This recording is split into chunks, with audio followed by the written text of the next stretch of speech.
Welcome, everyone. Good morning, and I am so delighted that you are here today for Learning Day 3 of our next chapter summit. Whether you're joining us live, arriving midway through the day, listening later on by replay, doesn't matter. I'm just really glad that you are here. Today is all about renewal. And before we go any further, I want to name what renewal is not. Renewal is not starting over. It is not pushing forward. It is not momentum for momentum's sake.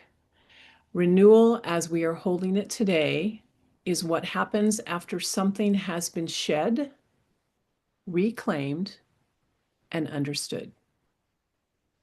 It's the quiet settling that allows something truer to rise without force. Today is also a day of integration. It is a day for noticing how change has already reshaped you, how self-trust may now live more fully in your body, and what's next is beginning to start to take form without any urgency. You don't need any answers today. You don't need clarity. You don't need to know what's next. This is a settling. It is not a sprint. A few gentle reminders that I would like to share as we begin. You are, as always, welcome to join the full flow or step in and out as needed. You are welcome to listen without taking notes. You are welcome to let what does not resonate with you pass by. Presence matters more today than participation, and your body gets to set the pace today. I invite you, I encourage you to listen to how your body is responding and the messages it's sending you as we go through our conversations. So notice as well what excites you, what enriches you, but also what feels steady for you. Before we jump into conversation, I want to share a couple of things. And the first is that I would really like to offer a poem from the workbook, one that I think holds the spirit of the day. It's a poem about renewal and rising. And it's meant not to explain renewal, but it's really meant for you to feel it. So you don't have to analyze this as I read the poem. You don't need to think about anything. I would encourage you just to listen and notice what your body does as we move through the words. Nothing announces itself. What is ready does not knock. It waits until the body turns toward it without effort. I notice how my breath settles when I stop asking what comes next. There is a quiet availability now, not urgency, not ambition, just a soft orientation towards what feels alive. I do not step forward. I do not claim anything. I remain where I am, listening, as something familiar begins to recognize me. This is how rising begins, not as movement, but as presence, not as becoming, but as return. I invite you to let that poem stay with you today. You may hear it echoed in our conversations, how renewal shows up quietly, how rising doesn't require force, how presence often comes before clarity. There is nothing to do with this. We just want to let it sit where it is in us, allow it to be.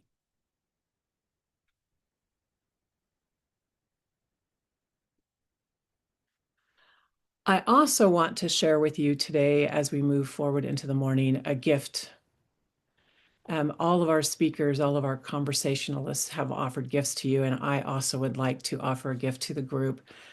This is a book that I have written that actually will be published and available on sale February 1st. And it is a book of my poems. I am gifting each of you my poetry book, Lanterns. Lanterns is a collection of poems written while I was moving through my own season of change and transformation. None of these poems have been shared or published. It's pure and virgin, as they say. They were written at a time when I was in the in-between, when clarity wasn't there yet, when something was ending and something unnamed was beginning to rise. I think it's the best writing I've ever done, each of the poems in the book. And I'm excited to share it with you, and also always would love to chat with you after you've looked at it and give me any impressions and thoughts and feelings around what I've written. The book actually will be, as I said, available for sale February 1st for $19.95, but I am gifting it to all participants of the summit. You will receive access to the Lanterns book in a follow-up email later today. And I am just honored to share it with you. It is a part of my own integration, my own transformation, and I am very honored to place that in your hands. More I want to share. I also want to name something clearly at the start of today, especially for those that feel like the summit has stirred something that isn't finished yet. And for many women, insight, is not the challenge, what is not the challenge for us. We have the insights, we have the knowledge. It's really beginning the deeper work when we learn how to stay in the field that has opened before us. And so following this summit in February, there will be, I'm offering free a masterclass called Braving the Inner Terrain. And this is the next step after the summit. It's not a continuation of this content, but rather it's a deepening of capacity. And it's for women who are ready to build steadier self-trust, women who are ready to navigate uncertainty without urgency, and women who are ready to learn how to stay present with change instead of rushing past it. Braving the inner terrain is not about fixing yourself or deciding what's next. It's really about learning how to walk with yourself honestly, compassionately, and without overriding or self-silencing as your next chapter continues to take shape. You will find the full details in emails later today. There's no pressure. No decision has to be made today about whether you want to join us or not. It really is simply an invitation to invite you to join us if it makes sense for you. And then with that, we're going to move back into our day and jump into our conversation with Dr. Ellen Albertson if there are no questions, comments, or thoughts before we move forward. So opening that up for raised hand or a comment in chat. Okay, we're good. Ellen, are you ready? I'm all set. All right, let's make this happen then. Good morning, Teresa. All right. So our first conversation today speaks directly to the heart of renewal, not as reinvention, but really as a return. Many women at our age, we arrive feeling depleted, exhausted, sometimes maybe broken. We've done all that we've been asked of. We've carried the responsibilities, the care, the expectations, often for decades. And what isn't missing for us isn't motivation, it's connection to ourselves. Dr. Ellen Albertson has spent more than 2 decades supporting women at precisely this threshold, this place where pushing no longer works and something quieter, wiser is asking to be honored. She is a psychologist, registered dietitian, national board certified health and wellness coach, and a teacher of mindful self-compassion. But more than titles, what defines her work is this. Dr. Ellen helps women stop fixing themselves, and she helps them to begin to listen to themselves. She is known as the midlife whisperer because she understands that renewal often begins before clarity arrives. When striving softens, the body is allowed to speak, and wholeness starts to reemerge quietly. This conversation isn't about becoming someone new. It really, truly is about coming home to what's already true and letting the courage to rise and emerge without force. I am truly honored to welcome Dr. Ellen Albertson. Thank you so much. And what a beautiful opening. And thank you all for being here. And also, all of you who are listening on the replay. I'm just so honored to be part of this really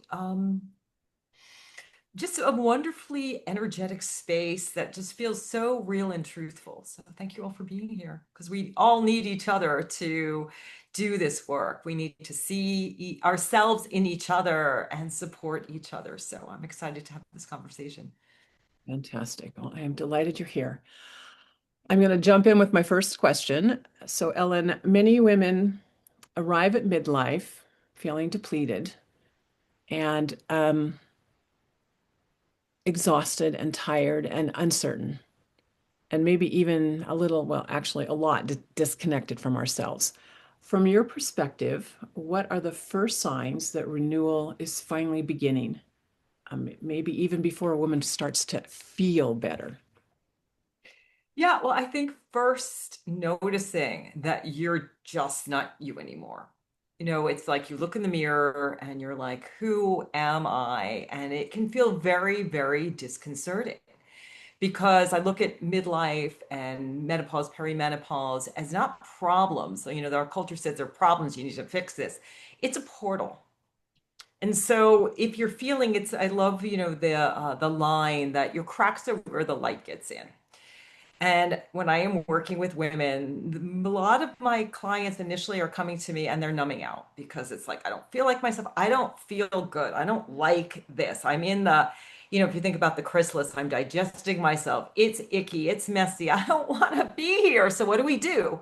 We go for the hits of dopamine. So it's usually, a glass or two of Chardonnay. It's a threesome with Ben and Jerry's. It's Netflix, and there's nothing wrong with that. It's you are trying to do what you've done previously that has worked, right? You're numbing out because, this hurts and I don't want to face this thing. So I think your question was like, so, like, what do we do? And what's the first sign? I think that first sign is it's a little like an itchiness, like you don't recognize yourself, you don't recognize your body, your mind is just not working the way it was. Your work may not feel that it lights you up anymore. Your kids are leaving the nest and maybe you have aging parents. You're really caught in this chrysalis. And so I think that noticing the cracks, noticing instead of running away from the pain, the fear, the anxiety. For me, it shows up in anxiety, but facing it. Okay, so what is this, and what's it trying to tell me? And then I guess after you pause and you notice it, and you can all do this right now. It's like one hand on the heart, one on the belly. Just give yourself compassion for how hard it is to go through this phase of life. You've never been here before, right? You've never been through perimenopause, or maybe you're going through, a breakup or a death of loved ones, or just like this work, like I don't like my job anymore. I don't like where I am. So, the painfulness, the difficulty that, I can't just keep doing the same old and expecting different results. And that is the first, I think, sign that these things are cracking, but you're cracking open and the light's getting in. And I think, the joy for me when I'm working with women, when they come to me and they want a midlife radiance assessment, is just to hold the space and say, this is where you are. This is what a 10-11 looks like. But I think what you referenced earlier, Lauren, is that you need to be present because all we have is right now. And so when you raise your vibration right now and you think, how do I feel good right now? How do I give myself compassion because this hurts? And then think about either something you've done previously that feels good, something you've thought about doing, but it's all about feeling good now. If we stay in this stuck, like, oh, I feel so crappy, I just want that dopamine hit to feel better. Dopamine is the chemical of reward. So it's sex, it's drugs, it's rock and roll, it's all those things. We know how to do it, but it keeps us so stuck because this work is hard, but it's worth it. But you have to move forward. So that first sign, I think, is that itchiness. Is that who am I? What am I doing here? And it's interesting because this morning I'm doing a 30-day kind of reset. And we're always learning. Those of us who are teaching this work are always like teaching what we're learning. And I'm doing this and I went back to my former self. And 8 years ago, it was awful. I was like going through divorce, 25-year marriage. I was shacked up with rebound guy who was an awful fit. And then my retina detached 3 times. So I'm like lying face down on a massage table, trapped. And like me today went back to that woman and just held compassionate space. And so it's kind of like go back in time, hold compassionate space, and then start thinking about what's the energy of my future self? How do I feel good now and do something today? Even those of you who are stuck in the frozen, Northeast, what would feel really good today? Maybe it's, doing a meditation or practicing some yoga or sitting with a delicious cup of cocoa or tea and reading poetry, whatever that is. Got to shift your vibration because we are energetic beings. And so we are magnetic to where we are now. If you're in this like stuck, anxious place, I'm not here to say spiritual bypassing at all. I'm like compassion for the hard places. And then once you've given yourself what you need, okay, what's this vibration I want to walk into next? And it's interesting as you describe that, what gave me a moment of delight and maybe some hope is that really the beginning of our renewal begins with this whole process. So there is a reason to celebrate this pause from the moment we recognize it. This is the beginning of something amazing. This is the beginning of a new chapter for me. And then as you continued through and shared more about that experience of not trying to run away from it, but rather to stay in it, I began to realize that when I start to come out of that, I'm actually starting to breathe easier. And I wake up excited about whatever it is I have planned for today, whether it means my ultimate future or not. I just start to feel excited. So there are clues that it's wrapping up, right? That I'm beginning to get to a point where I have paused and now I'm ready for movement. I'm in a big way. Beyond, as we talked yesterday with Sarah, making decisions now, taking action now that bring me joy. Now it's also clarity is just starting to promise me a little hint that there is something coming. And I breathe easier. I experience the world with more joy. So, wow, there, this process does end. It doesn't last forever. So we want to enjoy it fully. I say that when people say, but I'm not having any fun, Laureen. This is not joy. This is not fun. But I'm here to tell you, actually, you'll look back and realize you wasted a lot of these moments because you were so down on what it is. And so, oh, woe's me. I hate this. I hate this. I hate this. Instead of looking for those moments of insight, the moments of wisdom, the moments of joy that do show up in your life. Um, you speak a lot, Ellen, about wholeness rather than fixing. How do you help women shift from this notion that we have to improve ourselves? If, maybe if I took a language class or maybe if finally got my degree, or if I did this or I did that to be better, rather than, how can I move into I'm connecting with myself, I'm appreciating myself, and I'm making myself the priority. How do we do that as women at this stage? Yeah, that's such a lovely question because I have more degrees than a thermometer. I was always striving, and it was always like in the future when I get to this place, then I'll be happy. But we have to shift into the present and realize that that happiness that we're seeking is right here, right now. I think one of the most beautiful things about midlife is that you realize that the happiness is just, I think we're all sitting here, having our coffee, hanging out together. It's about being in the energy that you want to be in all the time, that feeling good. And I love that you've referenced a lot of the body too, because my work is so much about embodiment. We are living in a body, and a lot of the work, I started my work as a dietitian and I was a trainer, and there was this idea, if I change my body, then I will love myself. But we never get there. We have to start with the self-compassion and this fierce, radical self-acceptance that I am exactly where I'm supposed to be. And I think another huge shift, if you're listening, is realizing that you're not a human with a soul. You are a soul having a human experience. And when you make that shift, you realize, oh my God, I'm a soul and I'm here for my own personal development.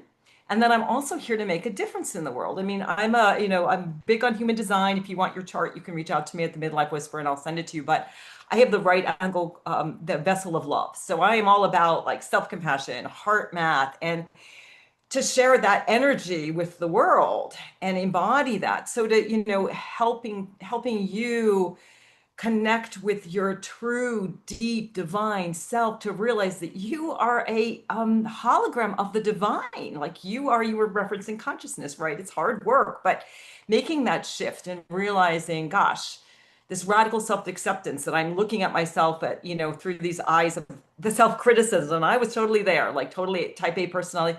We embody the self-critic because it keeps us safe when we're kids. Like when we're little kids, we're like blank slates and we're getting all this programming from our peers, our parents, society, that what's wrong with me? I'm not good enough. I have to beat myself up to get to the next level. But when you make that shift and you say, you know what?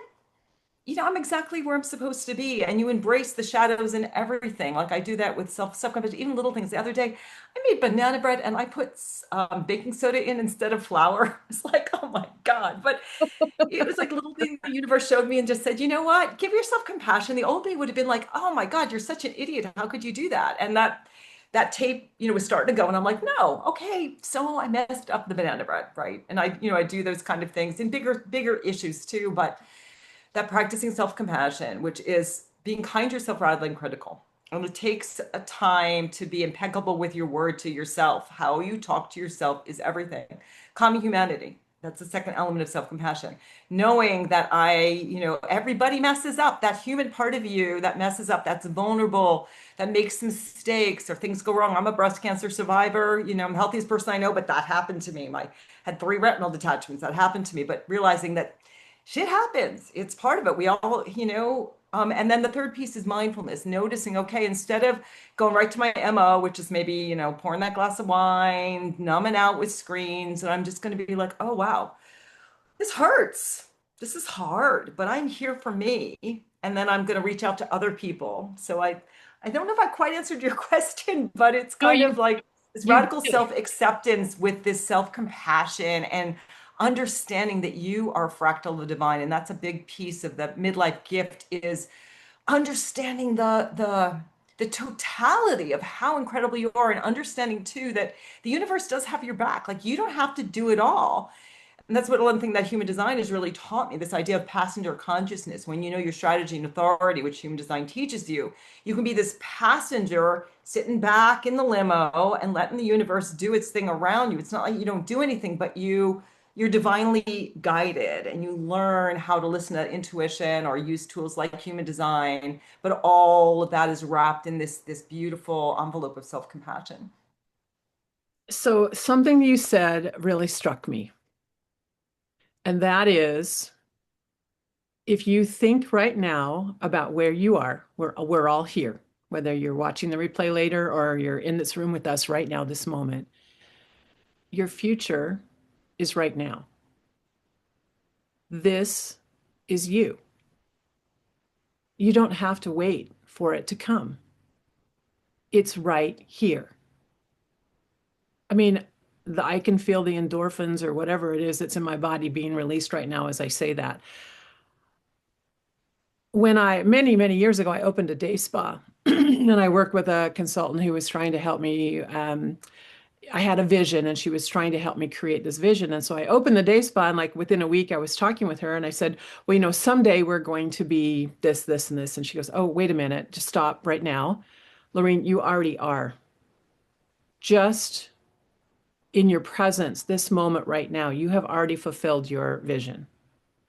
And just as we are sitting here in this conversation, we have already fulfilled our our potential, our dream, our becoming. And we should revel in that. We should appreciate that. I mean, it's just dumbfounding to me how much I think I'm waiting for the future all the time. And the realization came from what you just said was the future is right now. Stop waiting for that. Start looking right now into this moment and saying, I am the woman I am. I am the woman I'm becoming. I am her. And how joyful that all is. So I just had to point that out. All of you sitting here, you are right now on the verge. You are in renewal right now, this second. There is nothing to say more. You are already here. Oh my gosh. Okay, I'll stop going crazy on y'all. But do you feel that? I do. I feel that, and we'll talk more about it as we get closer to the end of the conversation. But that was amazing.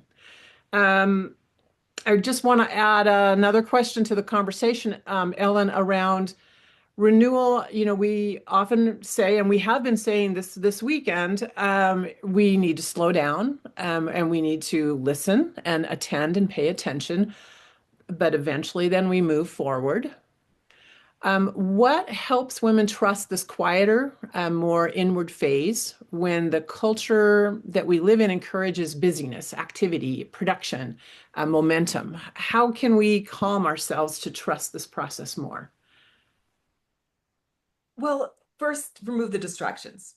So I'm going through this process myself of like unsubscribing from things, not spending a ton of time, doom scrolling or looking at social media because the algorithm knows exactly how to hook you kind of to that former self. And we want to get to that place because it's easy. And then we're trying to create new neural pathways. So I think the first thing is thinking about what are you actually consuming? Right. So how do you stop? And I think getting into that body, you referenced a little bit the breath. The easiest way to be into the power up your parasympathetic, your rest and digest nervous system, where you can think straight, where you can, be in the present, but be using the present to create your future self, is calming down your nervous system. So when I'm working with clients, I'm working a lot with tools like self-compassion and heart math and breathing techniques to help you to calm down your nervous system. And it can feel really difficult because we're so acclimated to the stress and anxiety. Mhm. So we go for what's familiar. Your brain isn't interested in you being happy and fulfilled and having a groovy midlife. It's like it just wants to keep you safe. And we're addicted to the stress, the anxiety, the dopamine surge. But we can use, we have like Mel Robbins talks about this, 5 seconds that we have to make a choice. Like one simple thing to do is don't grab your damn cell phone first thing in the morning. Right? How many of us do that? I do it sometimes too, right? And it's like your nervous system goes right into like to-do lists and all the craziness that's happening with politics or whatever the algorithm knows that hooks you. I almost feel like honestly, my bigger Uber mission is to save midlife women from the Matrix. If you've seen the movie The Matrix, it's a real thing. Those algorithms, they hook us. The food is designed to hijack our brains. The alcohol is there or shopping or whatever hooks you.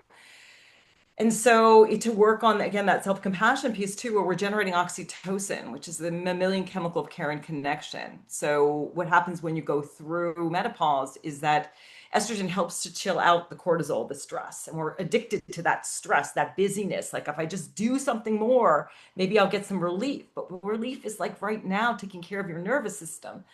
Because again, it's this whole piece about if you take one thing from my talk today, take care of your beautiful self and your energy, because energy is everything. It's not about time management. It's about managing your energy and what are you consuming. And when I work with people and I look at their human design chart, there's actually places in your human design chart which show you what's called your appetite, how you consume things, whether that's media, whether that's food, other people in your life. So really thinking about, and even another thing that you can do, which is super easy, is take out a piece of paper and make one list on the left, what drains me? All the things, the people, the places, the media, the things that drain you, the food. And then what energizes me? And then think about, oh wow, where are the places like listening to conversations like this? What feeds my soul? What helps me to step into this next level self? And then another final thing to think about too is start becoming your future self. Think about how would she dress? How would she act? Where would she go? What would she read? What would she do? And then what you start doing is you're bringing that future self into the present reality. Or if you're not sure who she is, who do you admire? Who do you follow? I'm saying follow people, read books and things that light up your soul, that give you this sort of heart opening connection. And I guess one final thing to say too is, God, you're here for a reason. Like the world is a hot mess and the midlife woman is going to save the world. It's a Dalai Lama. He said, women are going to save the world. We're getting out of this patriarchal mess, which is all about just consuming everything. Everything is mine. And we're starting to see that you're part of all that is. And if you want that all that is to be better for your kids, your grandkids, future generations, the planet, all of it, then do your work and be your beautiful self that you're meant here to be. So there's so much that you can do, and it might feel like a lot, but the essence is just the essence of think about what's the energy I want to show up. Is it joy? Is it anticipation? Is it curiosity? Is it creativity?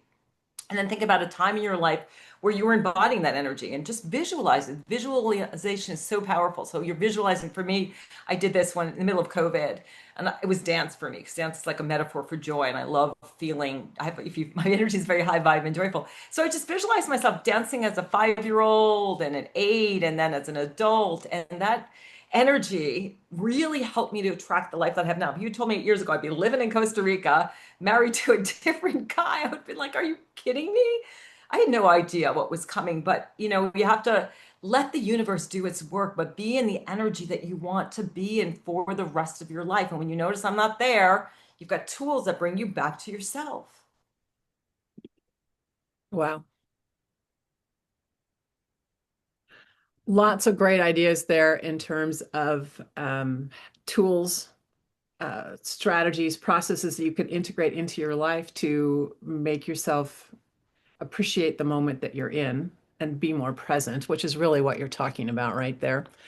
Um, the idea, Ellen, that you shared about imagining your future self, I think is very powerful and worthy of spending an hour or two meditating and thinking about, and then actually writing down how you see your future self spending a day. This is something I've done, and it actually is like that future self has become an imprint on me. I can't explain it any other way. I know what I look like in 5 years. I actually know what my day will look like because I dreamed it. And when I remember that in moments like right now, then I'm able to embody that right now. And that is very powerful. So, brilliant idea, and would highly recommend each of you take a few moments today, tomorrow, next week, next year, whenever it works for you, to just close your eyes and dream about who you are in 5 years. And then write it down so you've got a record, and then refer back to that every once in a while. But just the dreaming imprinted it in my brain. And I know every single day I'm moving towards that woman. And she loves me and wants me to be my full self. So amazing, great recommendation. I love that. I love that. Um, One final question that I want to ask of you today, and then I want to open it up for some conversation is, many women listening may sense that renewal is beginning quietly. They might be like me. They wake up breathing a little easier. They might be waking up a little more excited about life and what it has to offer. But nothing really dramatic has changed. So, what helps women recognize and honor these early shifts without, again, doing what you said earlier, rushing forward so that oh my gosh, I'm starting to feel better. Let me feel better.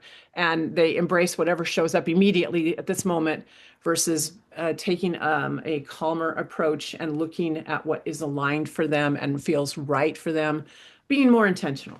How can we help ourselves that way?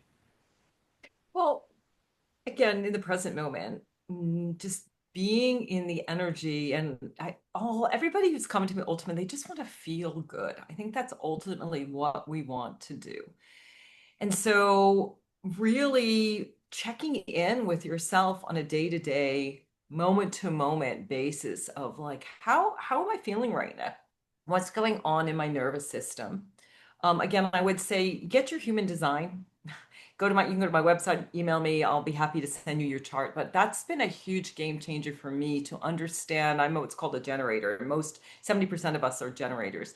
So understanding that my strategy is wait to respond. This was huge for me. I think this addiction to busyness as well, thinking like, I'm still not 100% there. Feeling like I get to reward myself when I accomplish so much and these things happen. But like, no, doesn't have to be my MO. It's about feeling good now. But understanding as a generator that my strategy is to wait to respond. So I did after I got breast cancer, it was like, what was my tumor trying to tell me? And I really needed to stop being a workaholic. So I needed to take, almost a year off. And I stopped my business. I put it on hold, became a yoga teacher, went back to Costa Rica and taught yoga for a while. And then I could step back in with a different energy. But it was a way to respond. So if you're a generator, you got to take stuff off your plate and wait to respond to those things which are in alignment. It's like if you go to those all you can eat buffets, if you fill your plate up with spaghetti, there's no room for the things that you want. And so I think the first step is to slow down and do that exercise with what's energizing me, what's draining me. Remove some of the drains, whether that's a person in your life who drains your energy. We all have the energy vampires, whether that's activities that you're doing. Give another example for myself. It's easy to turn on Netflix at night, but I play my handpan because my future self, it's an instrument. You can see me on Instagram playing it. But that my future self plays the handpan. My future self speaks Spanish. So you have to like be disciplined to do that thing, but it's about slowing down and also just appreciating your beautiful self, and don't stop beating yourself up. We think we need the self-criticism to motivate us to move forward, but the research really shows that self-criticism undermines motivation because what it does is it puts you into fight and flight, it shuts you down. And so the self-compassion piece is challenging, but that's one of the biggest things we can do to reset it. It was a total game changer for me because when you practice self-compassion, it's the how of self-love. You stop doing the things that insult your soul and you start to attract what is truly in your highest interest. The Mhm. difficulty with self-compassion, people are always asking, why is self-compassion so much harder to be, why is it so hard to be nice to myself? Is because when we're in a moment, when we screw up the banana bread or we have a health crisis, right? We go into fight and flight. And so that nervous system, fight, flight, freeze is activated. And so it's hard to bring that self-compassion in. With other people, we're like, we can see them, but so we have to sort of treat ourselves the way we would a good friend. So I would say that's the easiest thing. Treat yourself like a good friend.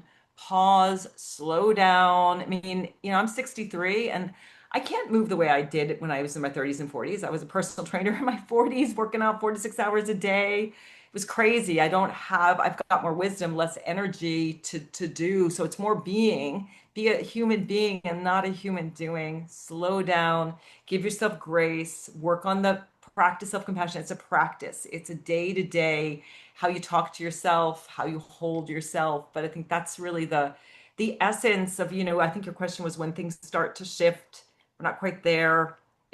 For me, self-compassion is really the biggest game changer. Treat yourself the way you would a good friend. Wonderful. I think too, it's what you said about the slowing down is really important. Stop rushing. So you may have paused, and just because things are starting to turn does not mean it's time to turn on the rush button again. It's time to continue to pause and be self-reflective. And most of the time we don't have to make a decision right now. We do have time. And we used to make decisions because we thought other people were waiting for us, right? We have to hurry up and do this because so and so needs to know or whatever. You don't have to make a decision right now. What you really want to do as you move and shift out of the pause is to make sure that whatever choices you're making are aligned with who you are and what you want, right? And then move forward. And I'm talking about the bigger decisions about our lives, right? So not the do I want to go to lunch today kind of decisions, but really the decisions that will be more strategic. Take your time. Don't just jump just because you think you're ready. It's the right moment. It's been too long. It's time to move on. Those are not the reasons to make a choice. The reasons to make a choice are it's really feels right in my body. It really makes sense when I consider who I am. This feels right. I keep saying feels because I am going back to the body, and my body is saying, yeah, this feels right. Say yes.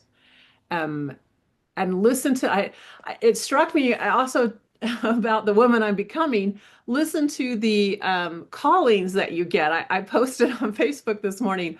I am being called to Tai Chi and the cello and Tai Chi are calling me. The last few weeks, those two things keep popping up in my mind, and it was like, yeah, after yesterday, I said, "Oh, Laureen, these are callings you need to say yes to. That you've been waiting on them. It's time now to get yourself a cello.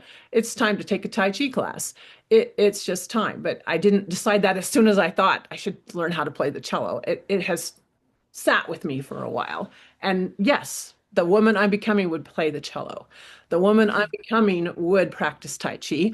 Okay, let's do this. So, all right. Questions for the group as we start to wrap up our conversation with Ellen. Comments, thoughts? And I should just add too that those little decisions too are a great way to tap into your intuition. So again, if you're a generator, this should I have Chinese food or Indian food tonight? Should I go for a walk or should I stay home and do a weightlifting class? But those little micro decisions too to tap into that inner knowing that Mhm. yes, no, gut, like your gut's like, yeah, Tai Chi, should I do yoga, Tai Chi? And it's like, yes, I want to do Tai Chi. Should I play the cello or should I play, the piano? No, it's like, so that It's the the cello. little micro decisions are really the things that don't matter are actually a good way to start to trust our knowing. Like, should I go to a coffee shop today or should I like stay home and be cozy? But I love it. I love it. I Any can't wait to comments? hear you play the cello. I can't wait to. You will. It might be a little while, but I'll work on that. So, So, any other Ellen, first of all, comments? thank you so much. I really enjoyed that. And, eh, I think obviously I'm going to be talking about this in a minute, but it doesn't matter what aspect of life, if it's travel, if it's everyday life, right? It all ties together. And what you just said about intuition, I have really in the last years so more trusted my intuition and the little signs and the little callings and just actually really listen to it. And like, Laureen, you said Tai Chi. Well, I've wanted to do Qigong and also boxing for the longest time. Now I live in the bit in the middle of nowhere. So there's not that many opportunities, so I'll have to do it in self-study, but it's true. It's like, right, trusting ourselves more. And I think that's for me a lot of what has happened just in the last few years, just trusting myself more and listening to myself more. So I really love that. And I'm glad you made a good point to that. Good. Great. Anyone Yeah. else? Yes. Oh, Hello, ladies. Sarah. Dr. Allen, thank you so much. I saw it so resonate with everything that you said. And, I was never taught when I was growing up to trust my intuition, that it just didn't come into play. Nobody really paid attention to that. And so I felt when I turned 50, I felt this need almost to go inward and to really listen to what I want, to, what my body wants. And that's been life changing for me.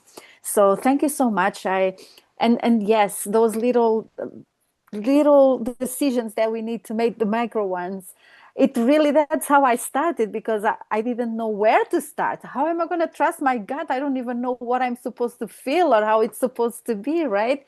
And so that was a big one for me. And I'm not where I think I want to be, trusting my gut and my having that.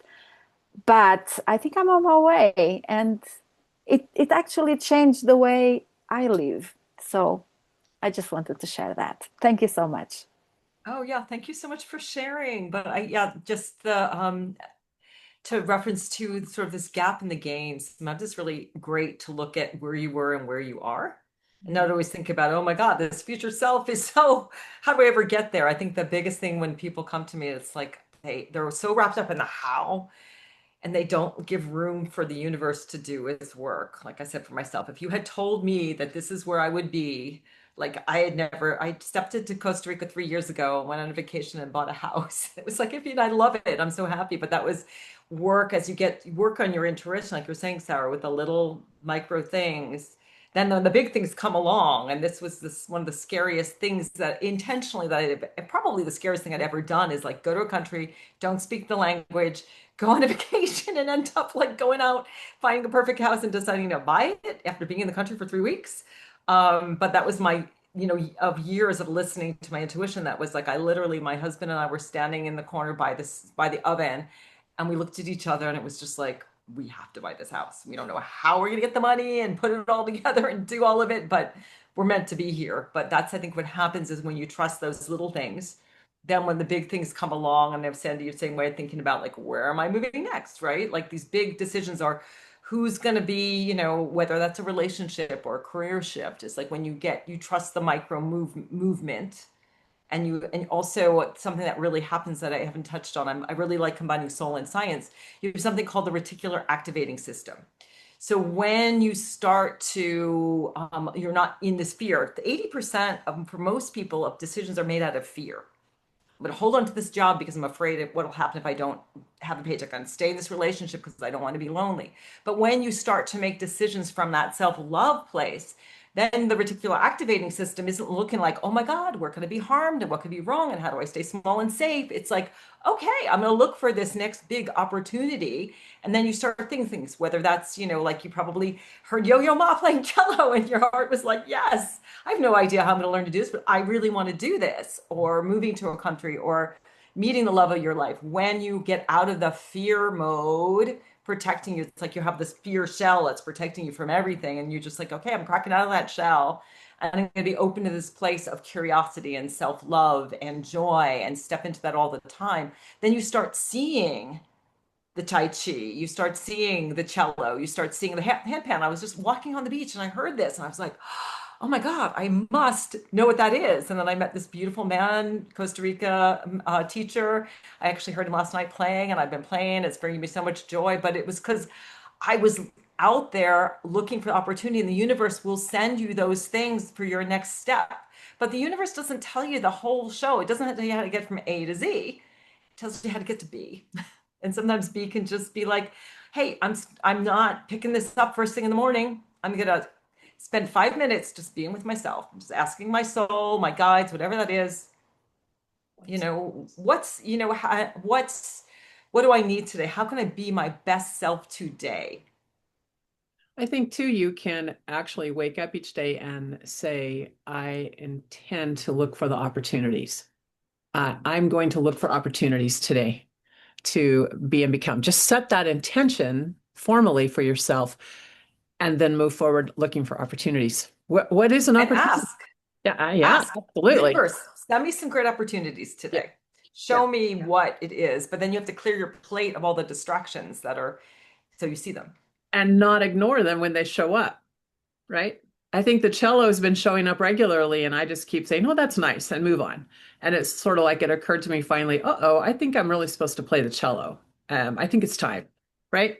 It's crazy. All right. Any other comments, questions before we wrap with this conversation? All right. Teresa's asking, where are you in Costa Rica, Ellen? Are you in Costa Rica, Teresa? No. I am in Playa Hermosa, Guanacaste. So I am 5 minutes from the beach and 20 minutes from the Liberia airport. Okay.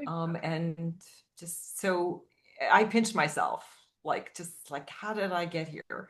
But it's, if you haven't been, it's a great country. Put it on your list. I mean, the people here are just so delightful. And I feel like it's the most peaceful saying that's listening, knowing your heart. I walked in this country and I've never fallen in love with the country before. And I am in love with the people, the nature, the vibe is just, it's pure vida. It really is a magical place. But thanks for asking. Teresa, go ahead. I did have the opportunity to go to Costa Rica, and I fell in love with it too. But I'm from Mexico, so I'm closer to Mexico. So I go there, and once we went there and saw the beauty, uh, it was a group. Um, we did it as a group with my sister and cousins. And so we looked at it ourselves and said, we have beautiful places in Mexico and we're closer. So we're going to go and explore Mexico first. But we will go back to Costa Rica eventually. Yeah, Mexico. But that's a perfect example of just like, and I haven't said anything of nature, but just there's beauty everywhere. There is. Mexico, I have not been to Mexico, but I know my sister's there right now, learning Spanish and immersing herself in the culture. And it's a beautiful, beautiful people, beautiful place. Mhm. Thank you The for world sharing. is beautiful, and the people in the world are beautiful. Yeah, it's what we look for, right? Well, Ellen, thank you so much. This has been an amazing conversation, and I am so grateful that you were here today to share your wisdom, your insight, and your just incredible energy. For all of you listening and watching, Ellen has also shared a thoughtful resource that will be included in today's replay, and reflection materials. Her links as well are available for you to make a connection if you would like to do so. We are going to go ahead and take a 5-minute break, and we will get back here at about 56 after the hour. So please take care of any personal needs you have, and we will get started on our next conversation with Sandy in just a little bit. Thank you.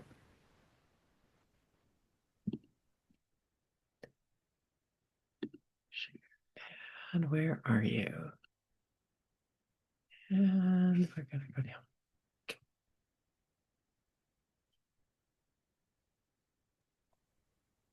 I should just say thank you, Laureen. Laureen, it's Laureen? Laureen Yeah. or Laureen? Lorraine, That was fun. That was fun. So thank you. You asked very thought-provoking questions. I don't know if I went on a tangent, but you did great. It was a wonderful way to start the day, and I am very grateful. So thank you for joining us this yeah, morning. well, it was fun. It was fun. All right, I'm gonna take a little break myself. Okay.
All right, we are back and going to jump in and get started with our next conversation. I want to begin by saying that renewal doesn't always arrive through stillness. And I also think renewal arrives through callings. You know, we've talked a little bit about that today. I think things start to call to you. In the quiet of this pause that we are in, we start to be called to things. And as Sarah talked about yesterday, eventually we want to start taking action on the things that are calling us. And we want to start to have movement. And our next conversation is really an exploration about movement, about renewal through movement.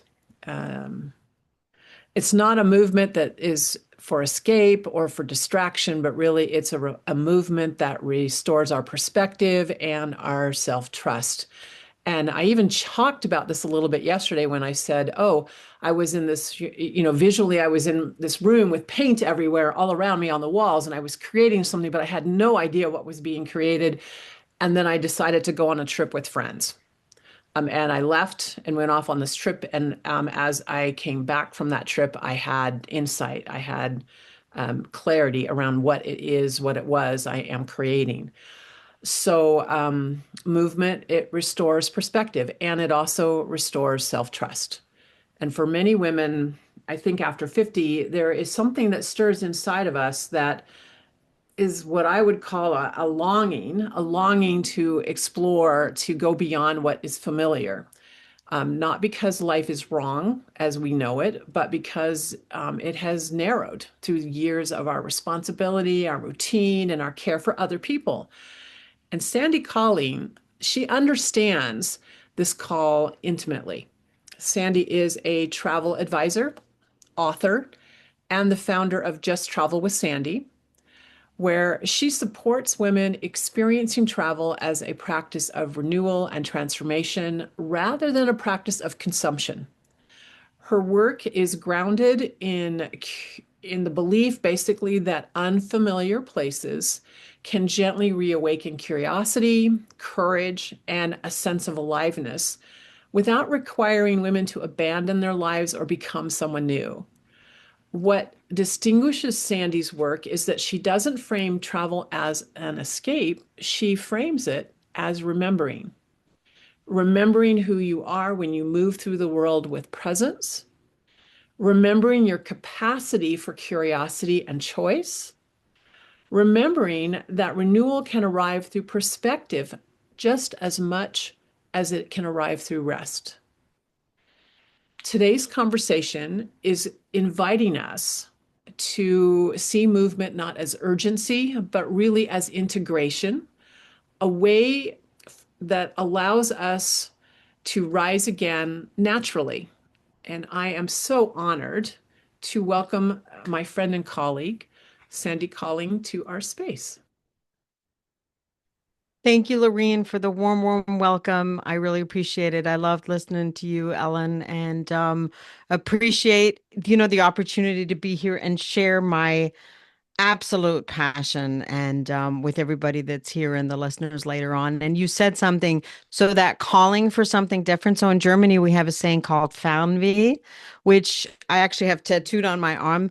It's a little bit like Wanderlust, but it's Fernweh it's the literal translation is the aching for far, like fan is far and v is ache, so the longing to try, like the longing to be somewhere else, to the longing to get away. So it's a little bit different to Wanderlust is more exploration, whereas Fanvi is the ache to explore something new. And that's exactly pretty much what you described. Was a great way to describe that one word, which a lot of times translation is so complex. The English language doesn't have that word, so I love that. Cool. Well, we are so delighted to have you here. Let me start off by asking Sandy, many women our age feel drawn to travel, but they don't understand why. They just feel this longing, this ache. from your perspective, what is it about travel that so often catalyzes renewal for us at this stage of life? That's a great question. And I really think that a lot of times, we as women, like, Ellen, you already talked about, we wear all the hats, right? We're the mom, we're the chauffeur, we're the cooks, we're oftentimes business owners, or we have a career. And a lot of times we just function, right? It's not even we're on autopilot. Like every day is the same and we do the things and we wear all the hats. And I really, as we get older, and every stage of life changes, and the environment that we're in changes, and we operate from a different place. And we've spent decades, being that person who's done all the things, but travel really interrupts that autopilot. And I think a lot of times, just because when we are, as we say in Germany, constantly in unseren vier Wänden, in our own four walls, like again, it's such a great expression in German, and we get out of that, it truly interrupts that pattern. And travel doesn't have to mean jumping on a group tour to China. Travel can even mean just going to another, state, another city, just getting outside and experiencing something different. And that really, truly, I feel, awakens something in us and allows us to reconnect with ourselves in a way that we just haven't in years. And I remember being on a trip, and I was so glad and I've traveled all my life. Like I wrote a book on how travel shaped my life, and that's a whole nother subject. But I remember once when I wasn't traveling with the kids, was on my own, and I wasn't three steps ahead of everything that I usually had to do. And I wasn't on my phone, like you said, Ellen, it's first thing in the morning. And I just allowed myself to be. And I was present. And I sat in a coffee shop, and I sat in a coffee shop for an hour and 2 hours and 3 hours, and just watched people, and just really allowed to not be in that constant, like, go, go, go, go, go. And to me, it's a great way to regulate my nervous system. It's that constant hustle and bustle, even being at home, like building a business, which I'm currently now, I'm leaving next month. And just being outside away, it just allows me to really reconnect with myself on such a deeper level. And I feel like when women experience that, um, again, even if it's on a smaller scale, not, different country or whatever, it just really reconnects us with ourselves, and we can breathe deeply and look at the bigger picture. Maybe we want to play cello, maybe we want to take art lessons. And a lot of times, with all the daily noise of everything that we have going on at home, when we're away, we can look at that on a much deeper level. And so I really truly believe that, I talk about this a lot, that nothing transforms us more than travel, and nothing broadens our mind more than travel. Because when you're in a different culture, and again, even if it's going from New York to the South, right? It doesn't have to be, because I used to live in the South. I've lived in California, I've lived in New York, and I'm from Europe. And everywhere culturally is so different, even languages, even the small nuances. We really start listening to that and picking up on that.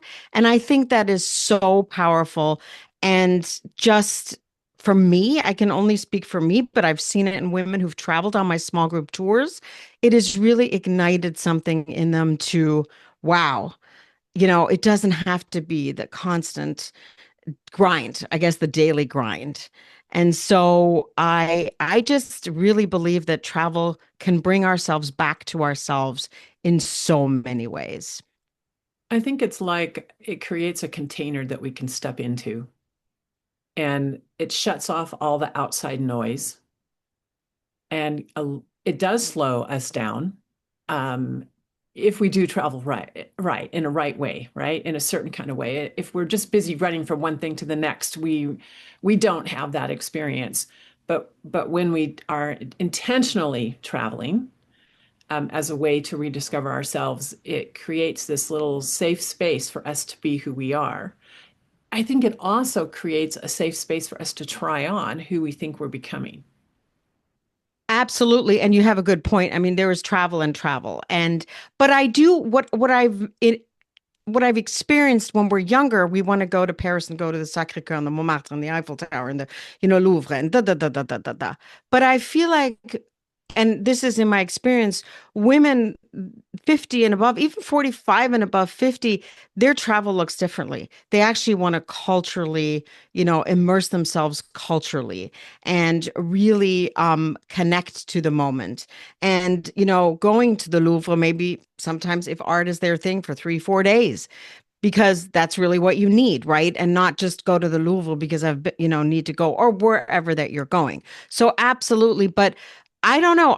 In my experience, I've seen that kind of by default where women, I actually just talked to a client the other day who is going to Germany. I'm helping her with a trip to Germany, who had been to Europe before with her ex-husband.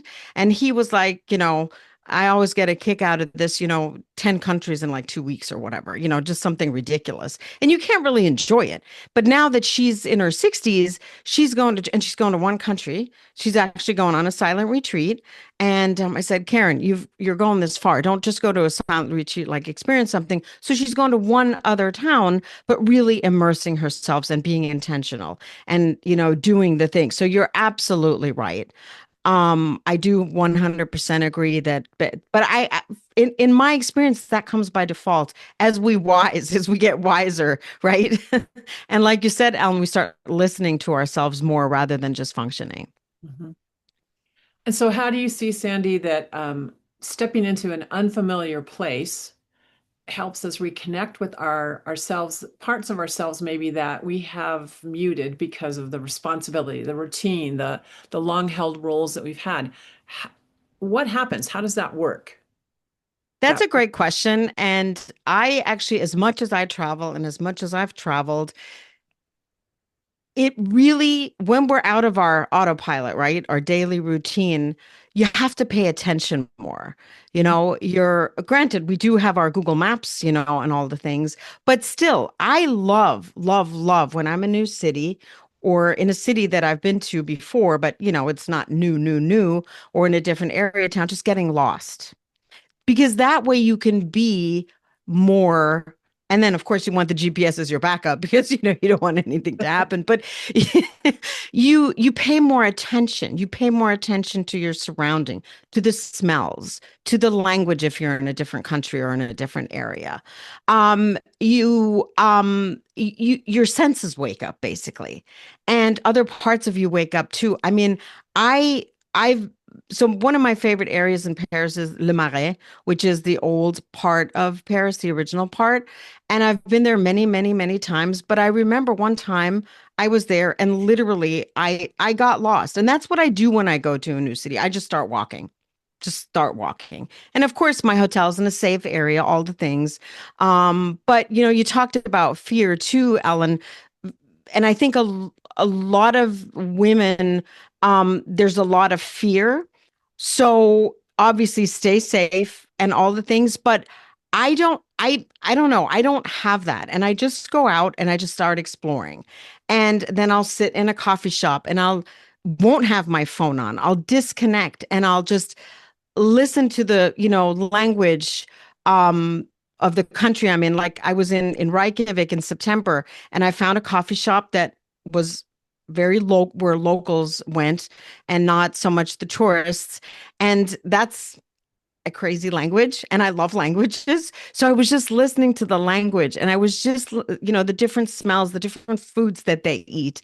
And it's just so powerful it just wakes up the senses. It really does wake up the senses because you're not so in autopilot and you try foods that you maybe haven't tried before, right? And there's different spices and you may take even tiny little risks that you wouldn't take when you're home. Your curiosity awakens. And especially if, I my main focus is women traveling solo, but not solo doesn't mean just on your own. Also with small group tours and, coming on small group tours and getting to meet other people, other women. And it just really, it just ignites something in you that was completely dormant at home, just by default, by not knowing your surrounding, by not knowing the foods, by not knowing the language, potentially. And I had a woman that was with me in Ireland in last July, and she was in her 70s. She'd never been outside of America. And granted, the language is similar. The language is the same, but obviously the accent. And she just couldn't believe, because even though it is, the same language, but just the different culture and just the people are different, right? People are different in different countries. Some are warmer. In Iceland, people are not very warm, but that's, same as in Northern Germany. Northern Germans are a lot cooler, more standoffish than, for example, in Southern Germany. So and she was so in awe of all the things that she learned and the foods that she never would have tried at home. And she actually said to me when we came back and we had a conversation, I says, so what did you think about your first trip outside of the United States? And she said, it really awakened something in me. Not only the longing to do more travel, but just reconnected with herself again. It just, what lies dormant wakes back up by default. Or, even if something happens, we need to problem solve. So I just got an email the other day that my flight actually back from, because I'm going to Istanbul after France, my flight from Istanbul back to New York is canceled. So that could also happen when you're there, and we just have to on our toes, like pivot, and we start thinking and problem solve more.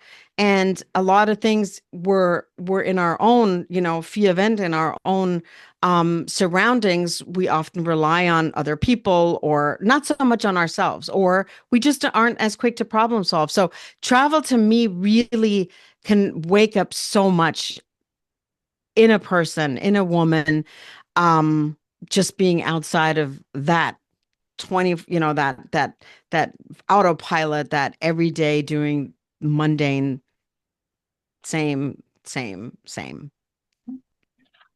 you were talking, Sandy, I love to travel all the time, as much as I can. And I realized, I do tend to overplan my travel. So I have the whole thing all mapped out because I feel safe. I feel in control. And as we've talked earlier in this summit, control is an issue for many of us, and I'm learning to release that. I think from now on, going forward, every trip I have that I plan, I'm going to just block a morning or an afternoon that's just going to say get lost. I love that. The goal here is just to walk outside or drive outside wherever I'm staying, Right. the car, and start walking and see where I end up with, of course, the address of where I need to go back to. In my phone, so Absolutely. I can find my way back eventually, but the intention is to spend 2 to 3 hours just getting lost. But and I love that with getting lost too. When we're driving somewhere, well, I can only speak for myself again, but when I'm going somewhere new, I have my GPS on my CarPlay and I just follow it. Yeah. And that's it. And, but I would never probably be able to find it without that. But when I'm somewhere walking or driving, like you just said, not relying on the GPS, we're also so much more in tune. Oh, and we pay attention. It was at that stop sign or at that Uh-huh. building or at that coffee shop. I have to take a right. So we just become so much more aware and intentional just by default. And that can transfer to so many other areas of our life. Yep. And so, yeah, do that half morning. And even if you go to a coffee shop, and just again, sit and watch or wherever. I love that. I think that's a great idea, because having the jam-packed itinerary, of course, it has its pros and cons, but to me, travel, again, it's about, like you said earlier, the intentionality and not so much about rushing from A to B to C to D. Yep. Most of my trips are hiking trips, but I think it warrants one day of getting lost. Not on a trail. I won't do that. I will definitely work on getting lost. And then, yeah, I save my evenings for those self-reflection. I don't usually do stuff in the evening, but this is a great thing. I also hear when you were speaking that travel really builds confidence. Absolutely. Yeah. Absolutely. 100%. Because again, we have to potentially problem solve. We have to rely on ourselves a lot more when we're not familiar with our surrounding, when we're not necessarily, have our own. So we're in a hotel or in an Airbnb or whatever, and things aren't as they are at home, and we have to figure things out. Or if you're in a completely different country, they do things differently, right? And so we have to figure it out. And it truly does give you confidence and also trusting yourself, believing in yourself. That's a huge one that, oh my gosh, I can do that. Yes, it's confident, but because so many women, we put ourselves down, like you even talked about, Ellen, right? We put ourselves down. We're not good enough. We're not this and not that. But oh, wow. I was able to navigate this situation. And I mean, I remember being in, and we talked about this before. I remember when I was in Shanghai and I was in a cab and I was going to my hotel, and my son, who speaks Mandarin, he was studying in Shanghai at the time, and he told the cab driver where I'm going to, but it happened to be there were two hotels with that name. So he didn't speak English. I certainly don't speak Mandarin Chinese, but we figured it out and we laughed. And it's like, I just trusted the process, right? And again, thank goodness for technology and there's the translation apps, of course that's a good thing. And we do rely on those when we have to. But I'm like, okay, what am I gonna do? He's talking to me, I'm talking to me, and that builds so much confidence and trust in myself. I can do this. Mhm. And if there is a woman who's listening or watching and she thinks, oh, yes, I want to travel, but I really am afraid. Or I feel like I can't go and leave my family or all the responsibilities I have, or it just really isn't practical. Lots of reasons why I can't do it. What would be a gentle first step for her to consider? First of all, if you if and I hear those stories all the time. I can't leave my family. I can't leave my parents. I don't have the money, all the things. So first of all, ask yourself, why do you want to travel? What is the reason? Because a lot of people, they want to travel, but they don't have any idea why. And do you want to go to a strange city? Do you want to go to have a beach vacation? What is the intention behind the travel? And then I would say, if they have everything in place, the logistics, but still the fear of traveling on your own, just even take a short trip like to the next town. I mean, I have spoken to women who have never taken themselves to a restaurant and eaten on their own, and because they felt uncomfortable and it wasn't, oh my gosh, you couldn't do that. Just taking baby steps. And if they are ready to explore, you know attach yourself to a small group tour where you're alone but you're not alone. And again, baby steps. It's not about going on a group trip to China. It's, even if it's just to say we're in New York to California. I actually just talked to she was a guest on my podcast the other day. She wanted to start traveling again. Kids are out of the house, all the things. And so she decided that she's going to go to her goal was to go to all the presidential museums in the country, and also in the city then that she's in, finding the best bookstore because she likes to read. So she started close to home. And it was a car trip, a road trip away. And then it was a flight. So, and I think if you take baby steps, you start getting, like you talked earlier, you build more confidence in yourself, and you have more, the fear goes away a little bit, and you just start trusting yourself a little bit more until you're ready to, if you've wanted to go to Costa Rica or wanted to go to Mexico or wanted to go to Germany or wherever, then taking that bigger leap, but not necessarily looking at, the bigger picture from the start. And I always say, okay, you want to do it, find a date, put it in your calendar. No ifs, ands, or buts. Just find a date, find 2 days, a week, a weekend, whatever it is, find a date, have it in your calendar first, and then you can decide the minutia, what it is that you want to do, and go from there. So one more quick question is sort of a follow-up to all of that. You know, we've kind of blended in this idea of solo travel versus group travel. Which do you think is more beneficial to a woman trying to reconnect with herself? It depends on the woman. It Mhm. really depends. Like this lady that came to Ireland with me, she was not she said to me she would never have done this on her own because she didn't have the confidence. So she went on a small group tour. And technically, she was still on her own because even though she was on the small group tour of 8, she did have her downtime and her, able to do her own thing. And for other people, it's like, I'm just doing this on my own. I'm going all on my own. So it really depends on the individual. That's not everybody's, we're all different, right? And I do, it's not really technically travel coaching, but it's, women come to me and ask me that question all the time. And then I literally will ask questions around, what it is that you're looking for. And for a lot of women, like my friend that's going to Germany, she's going completely on her own. She found a silent retreat that she wanted to go to. She's going to the silent retreat. Obviously, it's a great way to connect with yourself, journaling, meditation, all the things. And she's completely on her own. And of course, in a silent retreat, there are also going to be other women. But then the 3 days afterward or before, I think, yeah, before she's going to Heidelberg, she's going to be completely on her own. So she's going to have the best of both worlds, right?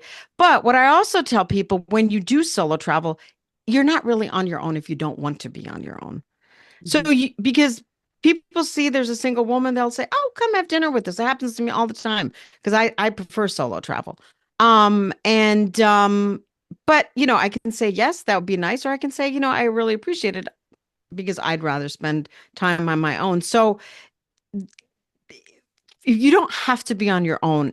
Even if you travel completely solo rather than small group tours, you don't have to be if you don't want to be.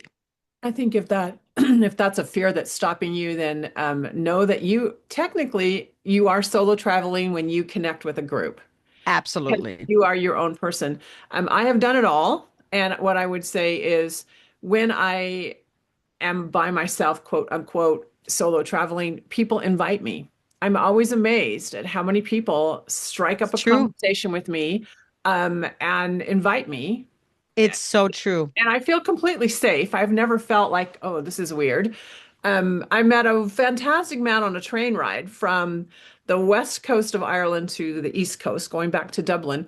We spent, I don't know, 3 or 4 hours together, just Mhm. having a lovely conversation that I would never have had I had a girlfriend with me because we would have spent the time talking to each other. So, Exactly. and then in Dublin, I connected up with the tour group and spent a week and a half traveling all over the country with 20 other people. Again, people would look at me. I was the only single in the group, and they would, Laureen, do you need someone? Do you want to come to dinner with us? Another time in a trip I was on, I actually got connected up with another single traveler, a woman, and come to find out she's from Australia. And there were about 8 other women in the group that were from Australia. And the next thing you know, I'm in the Australian group and invited everywhere the Australians were going, made new friends, so but still I was within the structure of a group tour.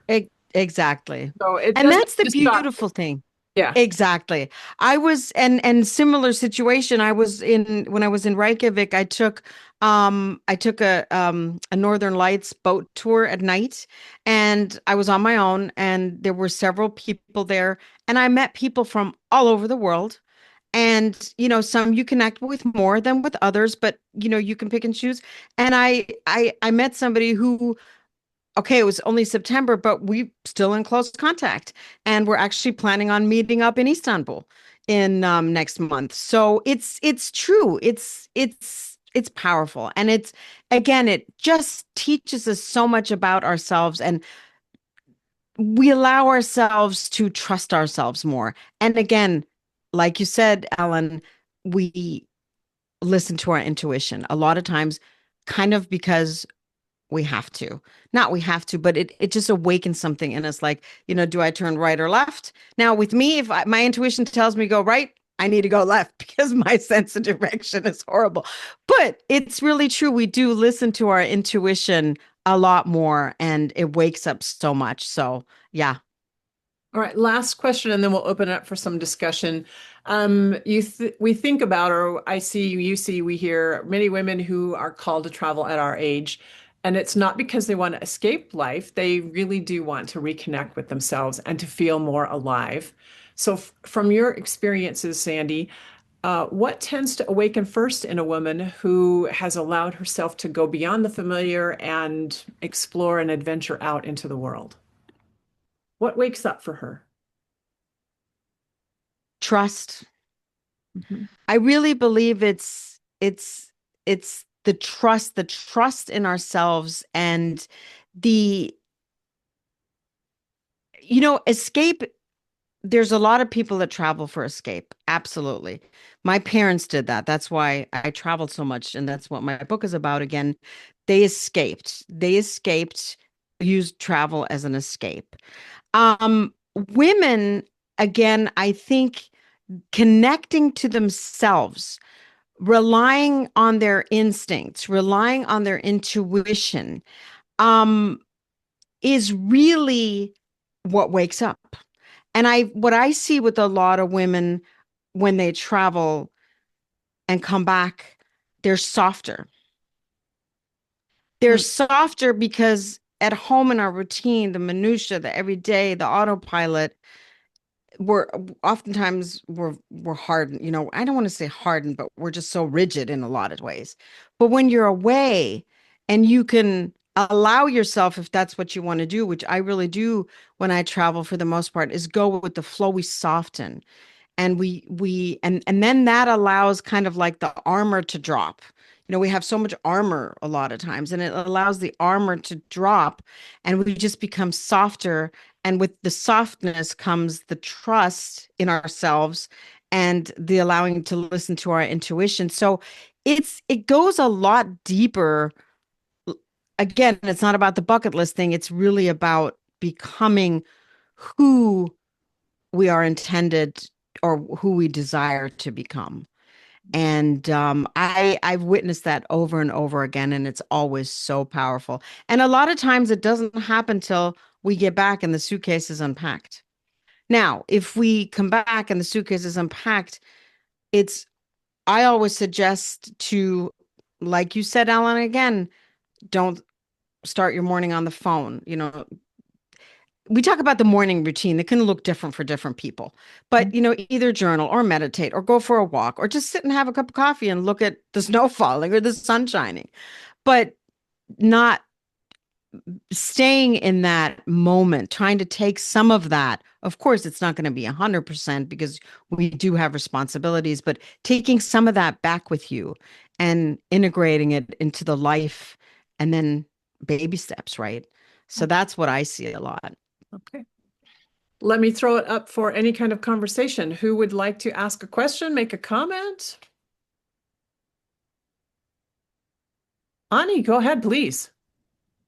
I love this conversation because as a woman, I've traveled all my life since I was very young because of playing volleyball for Armenia, my city team, my national team.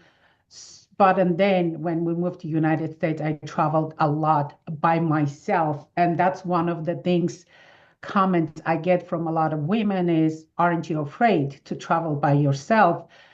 And what I love about traveling by myself, as like ladies you mentioned, is I get to learn so much more where I'm going because I don't have a companion to talk to constantly. So I regularly speak with the strangers, find out not to hang out at the touristy sites, but where the locals go to eat lunch. Yeah. Like if, I was in Canada if you've never ladies been to Stratford, which is a Shakespearean town, about hour and a half north of Toronto. And in June, they do the World Art Festival, people from all around the world. So I'm walking, trying to find a lunch place to eat. And I come across this Amish woman.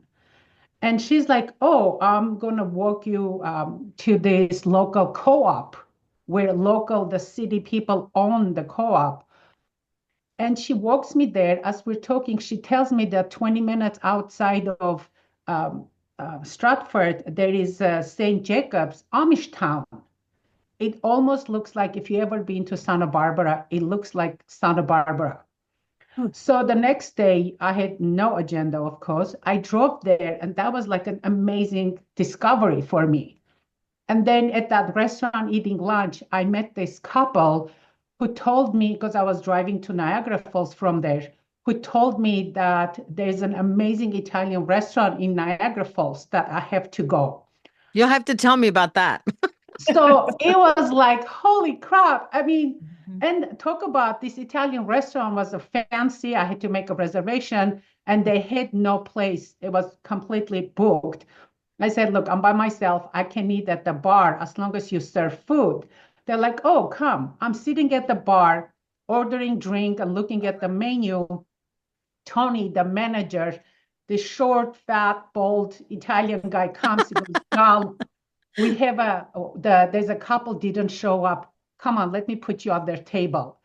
There is Ani by herself sitting, eating 4-course meal. And the whole restaurant is filled with loving couples or parties. And I just had absolutely the most amazing meal, the most wonderful time. So, to me, it's about creating the memories, creating those experiences and talking with these people. So, I love this conversation. And you would have never experienced it, like you said, if you'd been there with a girlfriend. I 100% agree. Yep. Yeah. I love that. Thank you for Amazing. sharing, Ani. I love that. I think it's great as well. It reminded me of a meal I had in Croatia all by myself. And what do you know? The head waiter came and talked with me for quite a bit. And then the chef came out and talked to me because I was alone. And it's very, very wonderful people caring. Love that. Yeah, it's good. Very nice. Teresa, a comment. And then we'll get to Ellen. I just wanted to say that my experience traveling around Mexico for 8 months, it was different, just listening to you guys share your experiences with traveling. And, I have also traveled quite a bit. But this time I chose to travel with my dog. I have a little Yorkie. And it made a difference on where I could go. You can't take your dog everywhere you go. And then, I stayed in Airbnbs, and a lot of the Airbnbs do not allow you to leave your dog by themselves at the home. So she was with me most of the time. And so it made a difference on, the interactions and where I could, if, for example, I couldn't go into a fancy restaurant and have my dog with me. So I didn't have that experience. It was more, out and about. There were open areas, then I was allowed, I couldn't go into many of the museums that I wanted to go into because of her. But it was still all worth it. I love her so much. And, it just made for a different experience. And the other thing that comes to my mind is how, you say, traveling builds trust. And so I have to have trust. However, when I'm trying to think of something else to do besides what I'm doing and things that I have wanted to do for a long time, and there's still this fear of, I don't know enough. I don't know enough to make this leap, to do this, what I want to do. And so here I am, just listening, taking it all in and saying, okay, you need to go back in and figure this out because it doesn't make sense. And that's oftentimes when you ask those deeper questions, it doesn't make sense. But there's something somewhere, as we all know, that caused that fear. And And that's, I get the whole animal thing. So I always say my Luca is the love of my life, my dog. And that's one of the reasons that I want to move to Italy or France, because Italy is probably the most dog friendly country in the world. The shopping carts in Italy, and the front part actually is for your dog. Like you can take your dog anywhere. So if you ever go to Italy, take your dog. But the fear, it's usually it's totally unwarranted. And that's why it's important to ask yourself those deeper questions, because that way you can address that and then have that experience and then really having even more confidence and trust in yourself. So thank you for sharing, Teresa. And Ellen, you had a comment you wanted to add in or a question? Yeah, sure. And just to say, there's a great, Tim Ferriss has a great fear testing exercise, which really helps you to like, when you look at your fears, you bring them from the here to the executive function. But I want to say, I love what you shared. And just one thing I love about midlife and traveling is that we become a little bit more anonymous. Do you know what I mean? Like you're like the older woman. It's not like when I was younger and I remember traveling like right after, college, doing all that. And it was like, there was this male gaze. I mean, men would follow me and bother me. And I love kind of being this older woman that I'm like, a little quirky. And I'm like, I feel like that's something really powerful that we can step into. There's more respect. Maybe it's more like here in Costa Rica, but a lot of places in the world, if you're a little bit older and you got silver hair or whatever, I feel safer and different traveling. And I want to say, I love the traveling because it forces you to step outside your comfort zone. Mm-hmm. And that's where I find when women come to me, the thing that they're comfortably uncomfortable. They're doing the same old all the time. And just like you said, just going to another city, doing baby steps. And then the other thing I'm gonna say is that I love that you reference so much like this trust and self-confidence, because confidence, the word is confide, and it's about trusting yourself. So every time you step outside your comfort zone, you do something that's scary, it gives you more capacity to do the next thing, like you said. So maybe you're just going to the next city in a car, and then you decide to take that flight and go to somewhere where you don't speak the language. And so it was very powerful. Thank you. Thank you. No, you're absolutely right. The comfort zone. And that's what, again, the lady that came to Ireland with me, even though she was on her own and came with a small group tour, she had to get there and she still had to navigate. And by design, she went out for dinner a couple times on her own just to build that. So getting out of your comfort zone, absolutely. And that's what, we know obviously allows us to grow. I'll put that link, the Tim Ferriss link, in the chat if anybody Oh, wants to grab it, because it's really, really powerful. thank you. Great. Well, we are going to stop for now and take another break. I just want to say, Sandy, thank you. This has been a delightful, wonderful conversation. And I do also want to let everyone know that Sandy has also shared a beautiful resource as a gift to all the members of our summit. And that, again, will be in the links that are shared later this afternoon. We're going to go ahead and take a 5-minute break, and we'll meet back here. Actually, we'll meet back here at 45 minutes after the hour. So I'll give you a little bit extra time. This has been just an incredible morning, and I am grateful that you are all here. So see you back here at 45 minutes after the hour. See you soon.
All right, I am going to have us all come back.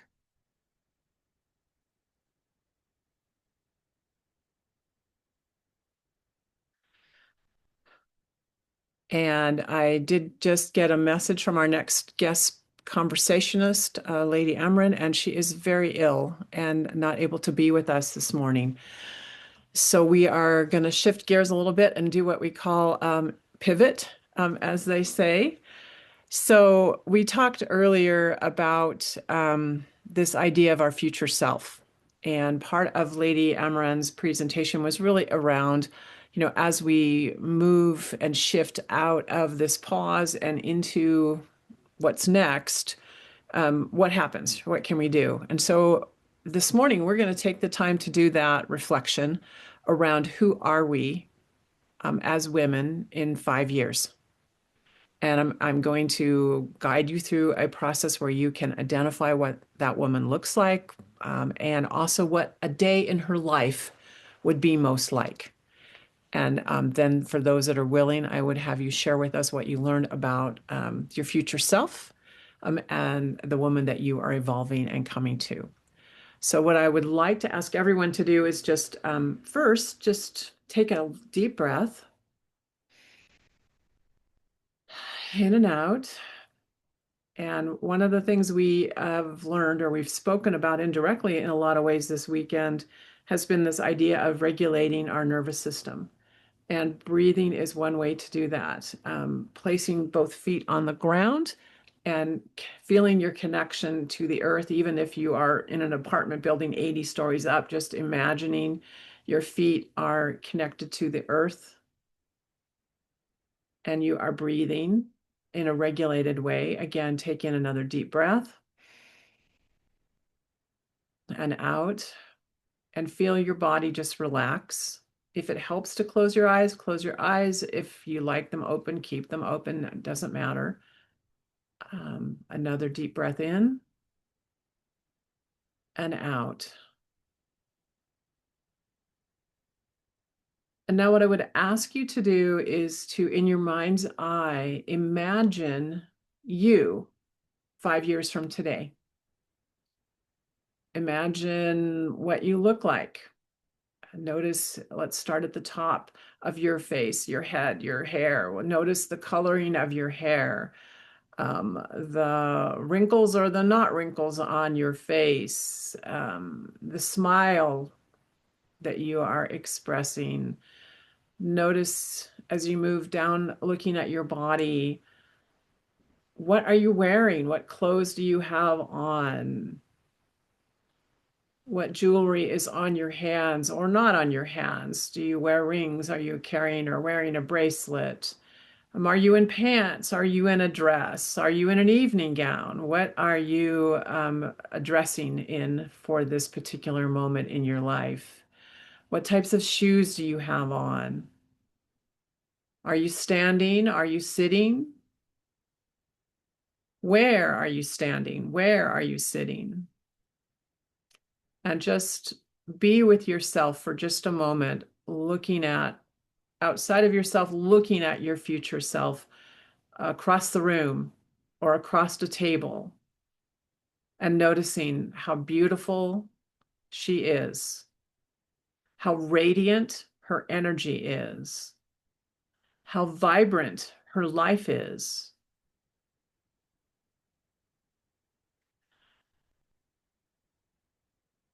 And now I want you to imagine you, that woman, that beautiful woman that you see before you. Now you are that woman. And we're going to walk through your day. And as we do this walk through the day of your life 5 years from now, just try as best as you can, but with no pressure, to just notice any details that strike you. So you're somewhere in a bed, waking up, and you're looking around you and avoiding that phone that might be sitting by your bed as your alarm clock, but no need to take a look or pay attention to it. And you're waking. Somehow you're waking. Perhaps you are opening the doors to your bedroom and looking outside to the ocean, and you are practicing Tai Chi or yoga, stretching, admiring the sunrise, feeling the fresh air on your body, on your skin. Perhaps you are in a 80-story high rise in Shanghai, and you are marveling outside the window at the beauty of the place that you are. Doesn't matter. What matters for you is for you to see how your life has evolved in 5 years, where your life has evolved in 5 years. And then imagine yourself turning back into the bedroom and following your routine, whatever it is to get you started for the day. It might be a shower. It might be grabbing a cup of coffee. It might be eating breakfast, but walk yourself through what it takes for you to get ready for the day ahead. And in your mind, imagine what's on your schedule. What are you looking forward to doing this coming day?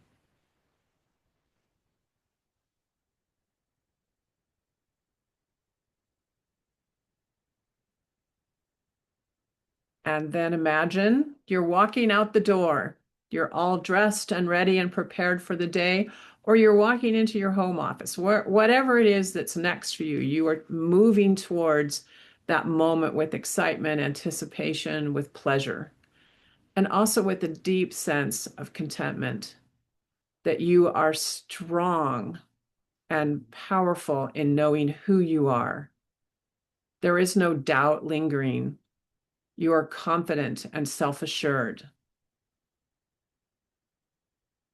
And you spend the morning doing the things that require your attention, that you love doing, that you are excited to be a part of.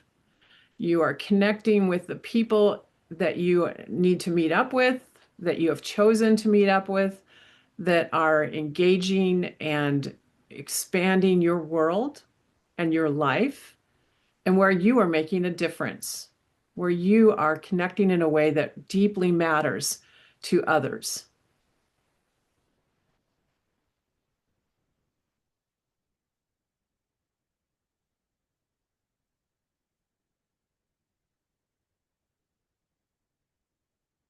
And now it's time for lunch, and you are going to your favorite restaurant or your favorite place where you enjoy lunch. It could be a park. It could be a restaurant. It could be a friend's house who's invited you over to connect during lunch. And you are enjoying this incredible food that not only nourishes your body, but just feeds your sense of delight. And perhaps you're talking with someone. It could be a friend, a family member. It could also be a stranger across the table from you, both of you solo eating at a restaurant.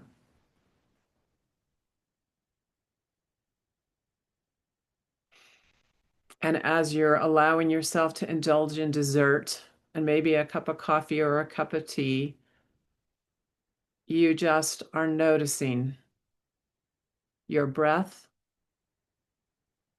your sense of confidence, connection. You have relaxed into who you are. You are comfortable in your skin.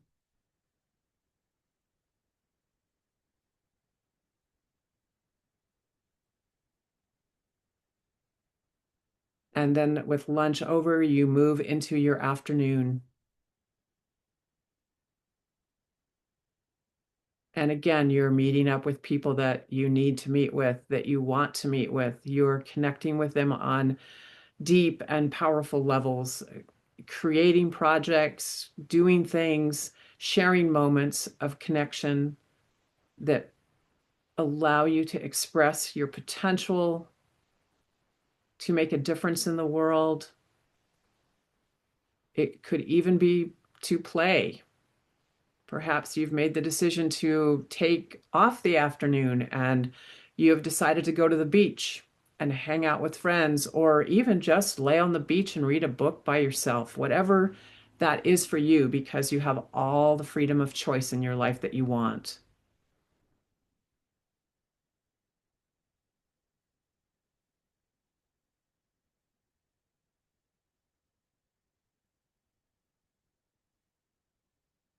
And as the day moves towards evening, it's time for dinner. You return back to your home, your beautiful house that embraces you when you walk through the door, a place of sanctuary, of comfort with family, with friends. You enjoy a lovely dinner and maybe spend the evening playing cards, watching a movie, just sitting out on the patio, enjoying the sunset.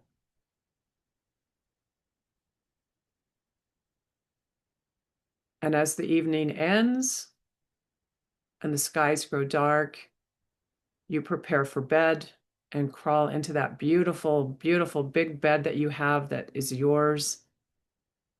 Turn out the light and fall asleep. So as you become comfortable and ready, you can open your eyes. And I really want you to now just grab a piece of paper and pen and write down everything that you can remember about that experience. So we're going to take 2 to 3 minutes to do that and come back.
All right, as you wrap that up, is there anyone who would like to share with us a little bit about what they experienced?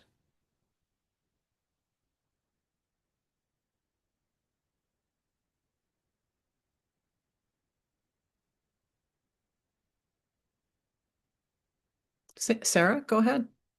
Yeah, I can share. I actually do this on a regular basis, but the visualization was very powerful. It's different when I do it on my own and having you guiding us. It was a really, really good experience. Um, yes, and so for me, it always opens something different, and I start to realize that there are places that I prefer to be than others. And it always comes up to me when I do these exercises. So, yes, do you want me to? Sure, if you That, share as much as you're willing to share, yeah. yeah. Yeah. So I always see myself living this wonderful, calm life where I have my business going that I love to work on, and that I spend a lot of time with my husband, and he's in charge of the cooking. And we spend a lot of time in our porch. And we are between our houses in France and in Portugal. And I mean, it's just, it always comes up and it always leaves me with a smile. So Mhm. um, I really enjoyed the exercise. Thank you. And when you are doing that, remembering this, what is Mm, powerful is not to pay as much attention to the circumstances, but the mm, feeling that you mm. have. Yeah. What did you feel? I feel very calm, and it's like we're already living that life. Uh-huh. It's really something that I have no doubt whatsoever that it's coming. It's on its way. And so it always makes me feel very calm and very happy, And that calmness and that happiness to me is the life, Reg- right? right? Regardless of the circumstances around us, it's that calmness, that confidence, that trust Mm, that you are experiencing. And you can feel that right now today, I right? can. We don't have to wait for 5 years, do we? Ex- Exactly. Exactly. Yeah. It's beautiful. Thank Anyone you. else? Oh, Sandy. So yeah, so and I do, and I agree. It was beautiful, beautiful visualization. But I too, it's kind of like I have this knowing, and for me, it's I'm gonna be with my Luca in Luca, and it is. It's like it's already happened, right? It's like I'm there. It's like I I don't know. It's not even an intention anymore. It's not even it's there. It's happened. And so it's powerful. It's the knowing, right? Having that knowing and guiding me there and seeing me there and the feeling like I even sometimes go as deep as because I know Luca quite well, like smelling and knowing the piazza that I am, and there's this little gelato store that I love getting gelato and being with Luca and getting my stracciatella. It's like, but I love that. So yes, thank you for that. That was powerful. And it becomes, honestly, it becomes an imprint. If you can remember and bring back to yourself how you're feeling during this process, it becomes an imprint that you can then reach out to and connect to anytime you want. And I do believe the more you do that, the more the life you seek will materialize. Yeah. Yeah, Anyone I else? agree.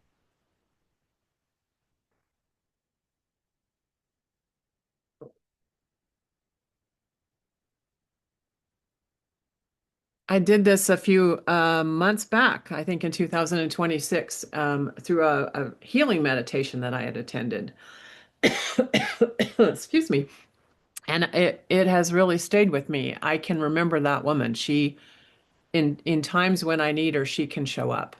And I begin to embrace it more and more and know, oh no, this is who I am. This isn't who I'm becoming. This is in me already. It was in me before I articulated it, this meditation, this process just allows you to get that really clear. And that feeling, I mean, it is who I am.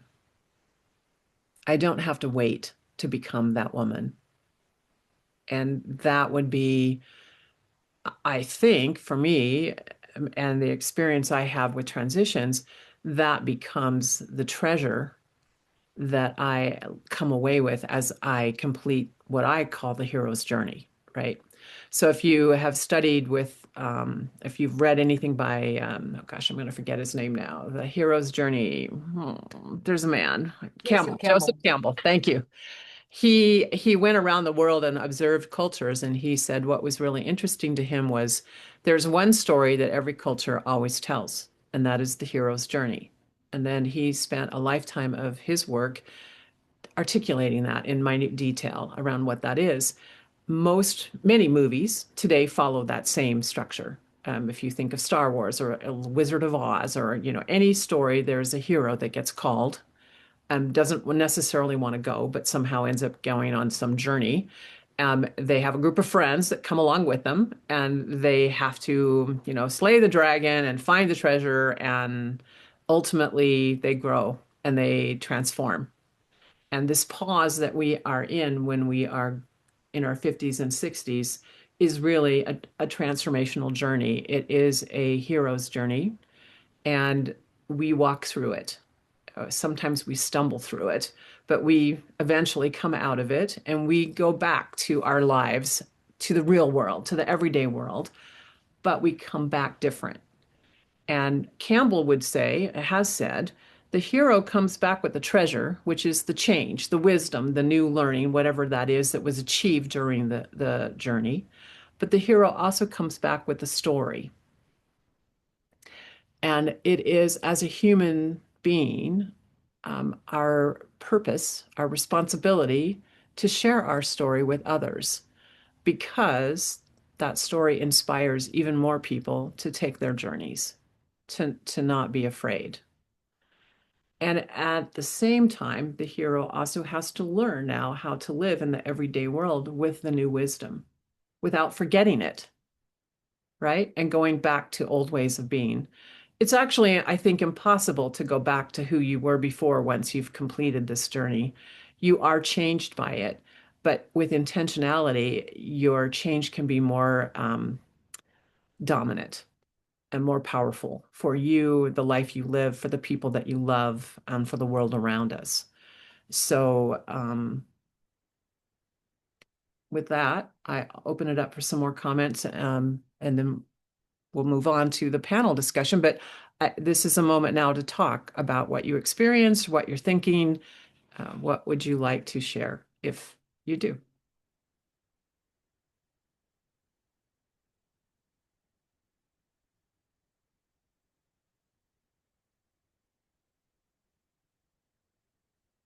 Okay, we'll move on to our panel, and we'll ask of Ellen and Sandy if they'll step into that panel role as we begin to wrap up the day. I'm going to find my place in our questions. Right,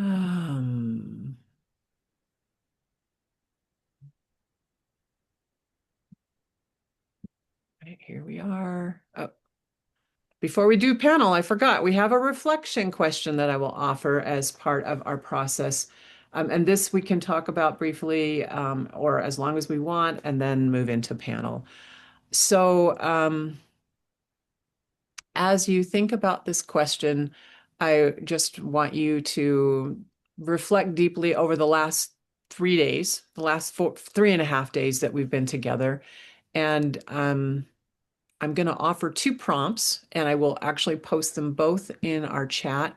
But if you want to answer one, or if you want to answer both, feel whatever works for you best. My question to you this morning is, what part of yourself is asking to be reclaimed? Not loudly, perhaps, maybe steadily, maybe as a whisper, but what part of you is asking right now to be reclaimed? And if I trusted that voice, what kind of life energy would I be moving towards? And again, I'll post those in chat and give us all a moment just to think about this, and then we can chat if you would like.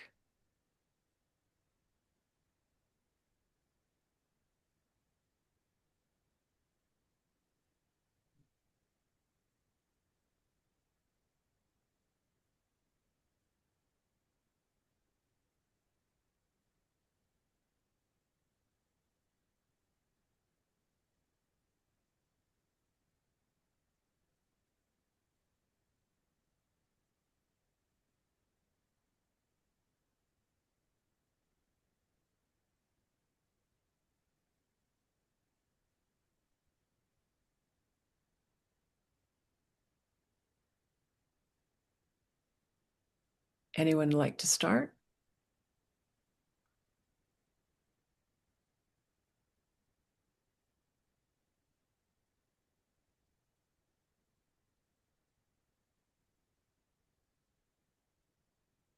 I'll share. I have gone through this experience. I get the blessed experience of experiencing this as both the host and the participant, and that has been amazing for me. And what I hear asking to be reclaimed even more than ever is my creativity, to open myself up to new experiences and to create from those experiences things, whether that's the cello or whether it's more work related. And I think if I trusted that voice, and I do trust that voice, what kind of life energy would I be moving towards? I would be moving towards a more expansion, an expansive energy that is freeing and that brings joy and makes me very happy.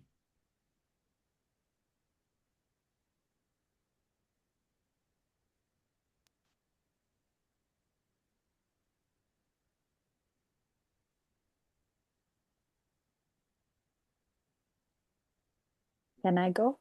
Please do. For me, it's trust. Trust in myself.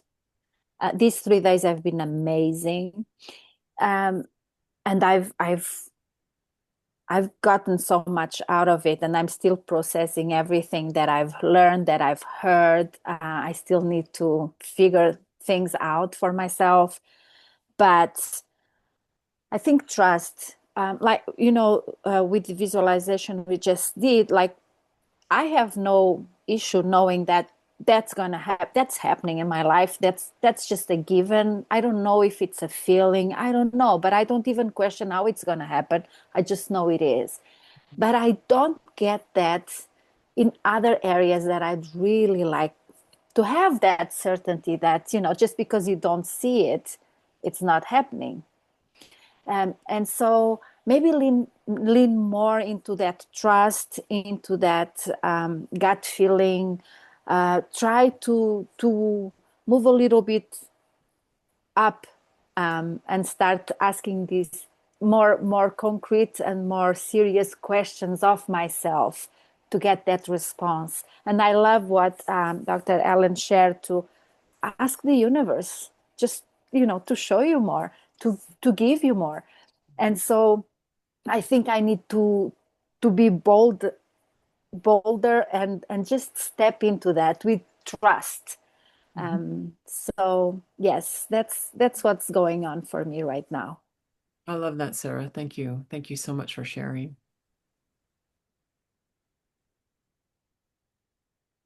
I know it's hard to share it publicly. Teresa, go ahead. I just have this feeling of, I have always, for many, many years, I have always wanted to share my story and to inspire others to follow their dream and to find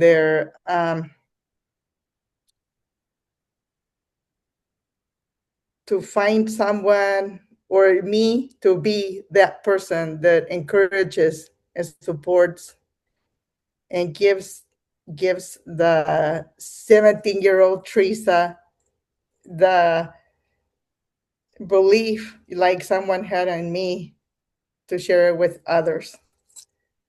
And young, it doesn't matter, young, middle age, or any age, to be there for them, to know their value, and to know, and to say, I believe in you, even though you don't believe in yourself. Mm-hmm. And so that's what comes to me. I'm excited for you. Yeah. Thank you. Thank you for sharing.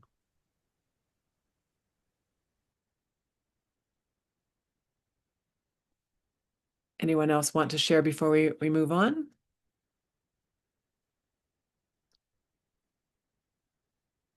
The things that we have inside ourselves, the hopes, the dreams, the aspirations, that's our soul, our spirit speaking to us. It is our connection to the universe, who's also, or God, or whatever we want to call that, also speaking to us. And as we get older, I think we learn to listen more to that. We learn to act more based on that. And that we spend a lot of our lives, duty, obligation, responsibilities, and all of them we gladly give. We love. We have no regrets. We'd go back and do it all over again if we had to. But this time is ours. And it's time for us to listen to that voice and to move, right? To take action in the direction that we're being called towards. And I hope this morning maybe brought that a little more clear. And with that, we will go ahead and just jump into the conversation around the panelists. And I want to ask some more follow-up questions, if I could, to both Ellen and to Sandy. But I'm asking these questions to you as well, that it's not just the experts that we want to hear from, or you want to listen to yourself as well. So let's start by just all taking a collective breath as we come back to the conversation. And again, the panel conversations are not about summarizing or concluding. It's really about weaving everything we've talked about this morning and anything else that we've talked about this weekend through a conclusion and ending for us. So, Dr. Ellen, I'm going to start by asking you first. When women talk about renewal after 50, what do you think is the most understood thing about this phase of life? I'm sorry, did you say misunderstood or Misunderstood? Okay. Yeah. Then you're on the wrong side of 50.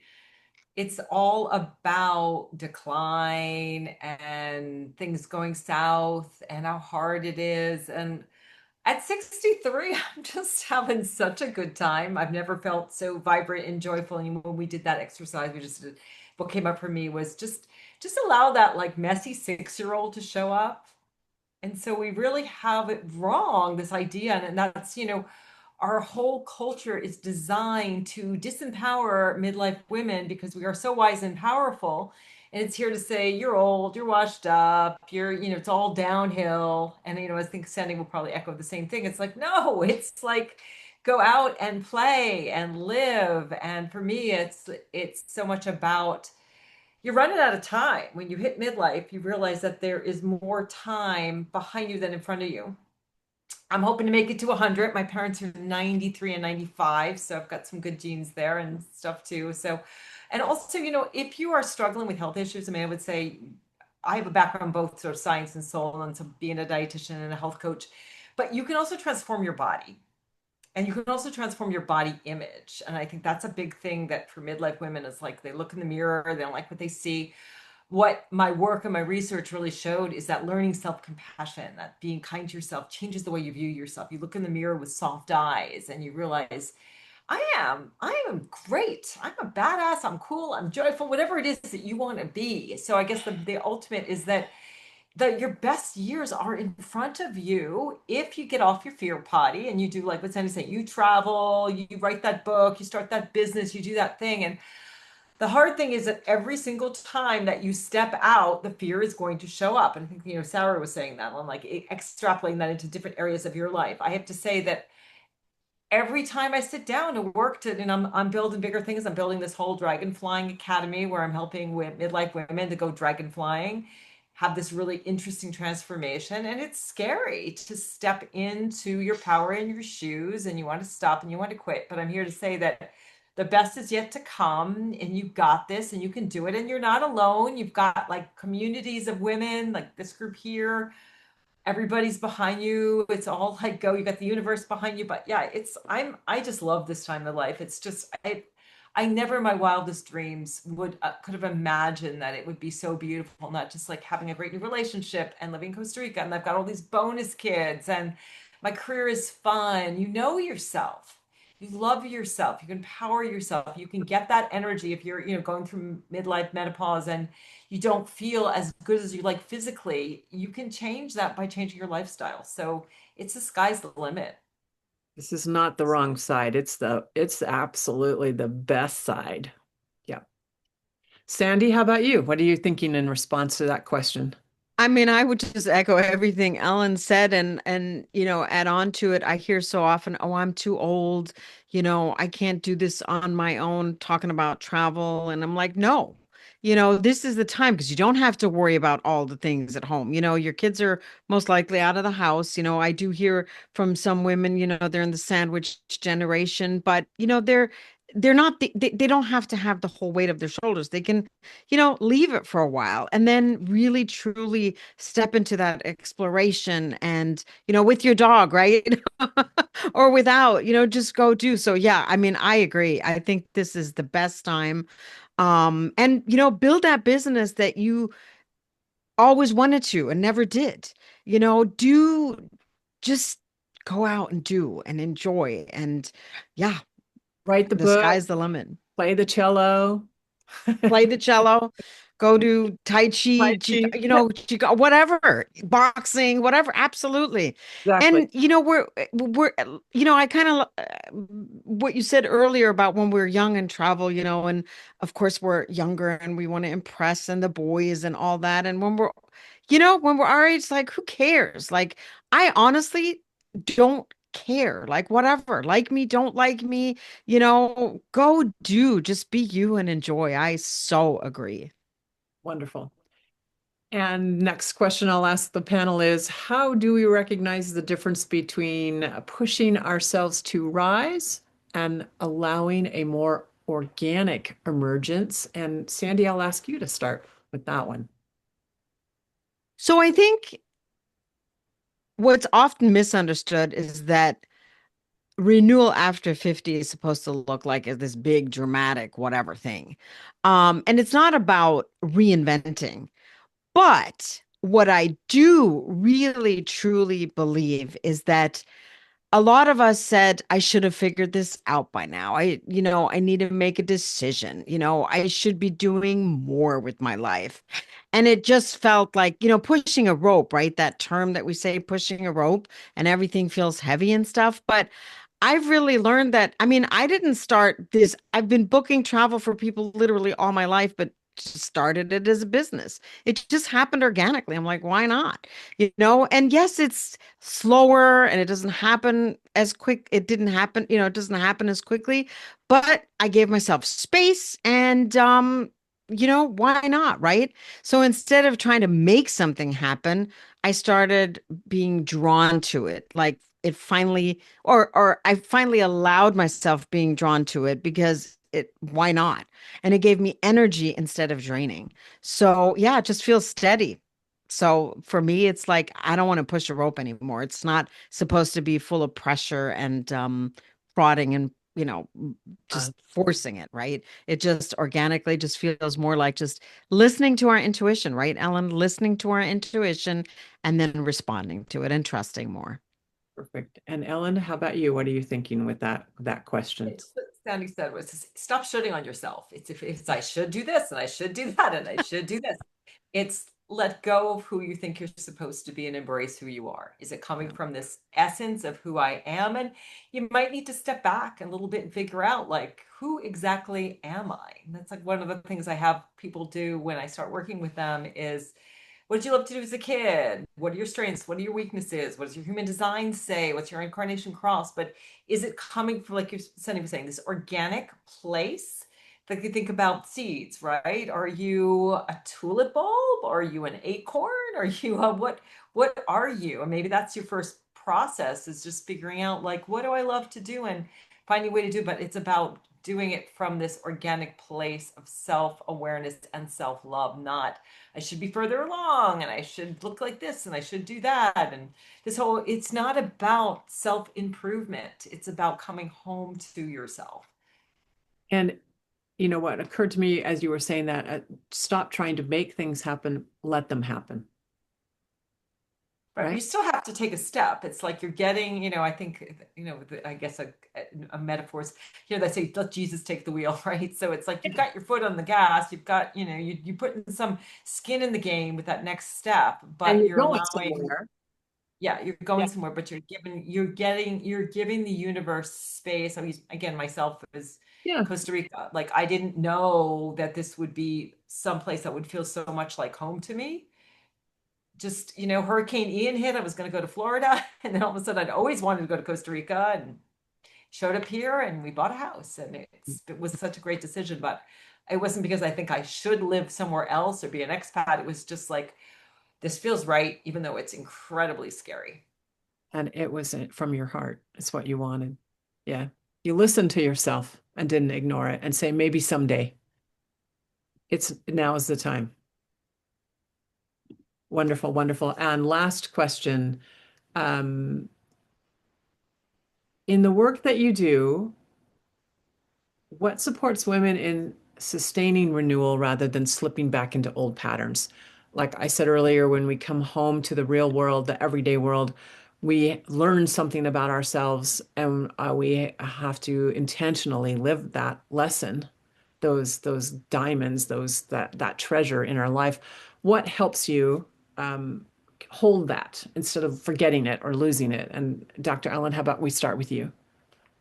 Just noticing, like the other day, I was having a bad day and I was just like, I just wanted to go into that depressive pity party because it was so familiar. Like, okay, you're just gonna like lie on the bed and just say, this all is too hard. I can't handle it. And I was like, no, that's just not who you are anymore. My part of my nervous system still had the groove for doing that. And I was, able to pause and say, that is not what you need right now. What you need is to, grab the husband unit and go walk on the beach. Like, don't lock yourself in a room and just feel sorry for yourself. But you start to notice that old pattern that you're in. It's like when those of us who've had braces, right? You wear a retainer, you start to notice like, okay, this is not me anymore. That's an old pattern. And I'm not going to talk to myself like this anymore. I'm not going to do that thing. I'm going to step, away from that old pattern. That's not the energy I want to be in. And then I think we've touched on that a lot. You did a little bit with that meditation that you just did is, okay, what does feeling good mean to me? What can I do? Like have a list. I tell clients when I start working with them, make a list, categories, body, mind, heart, spirit, and relationships, and then write down all the ways that you either already take care of yourself or you would like to take care of yourself. Like I can go for a walk, I can take a shower, I can listen to music, I can dance, I can call a friend, I can, cook myself a healthy snack, whatever those things are that bring you back to that self that feels like this new self that you want to be part of. It's like the metaphor I often give is like our whole lives we've been climbing up this ladder of success. The ladder's up against the wrong building. We're finding a new building and a new ladder. And so you have to, like, when you notice I'm slipping back, it's like, okay, I'm slipping back. What is my go-to? Who do I call? Like, that's why I love coaching. Because, for some of my clients, I'm on speed dial. It's not going to get back to right away, but like I'll look at whatever method we're connecting with each other and just say, okay, that's the old self. A little self-compassion for that old self that's trying to keep you small and safe. It's like that Marianne quote, we're not afraid, we're afraid of our light. We are afraid of our light.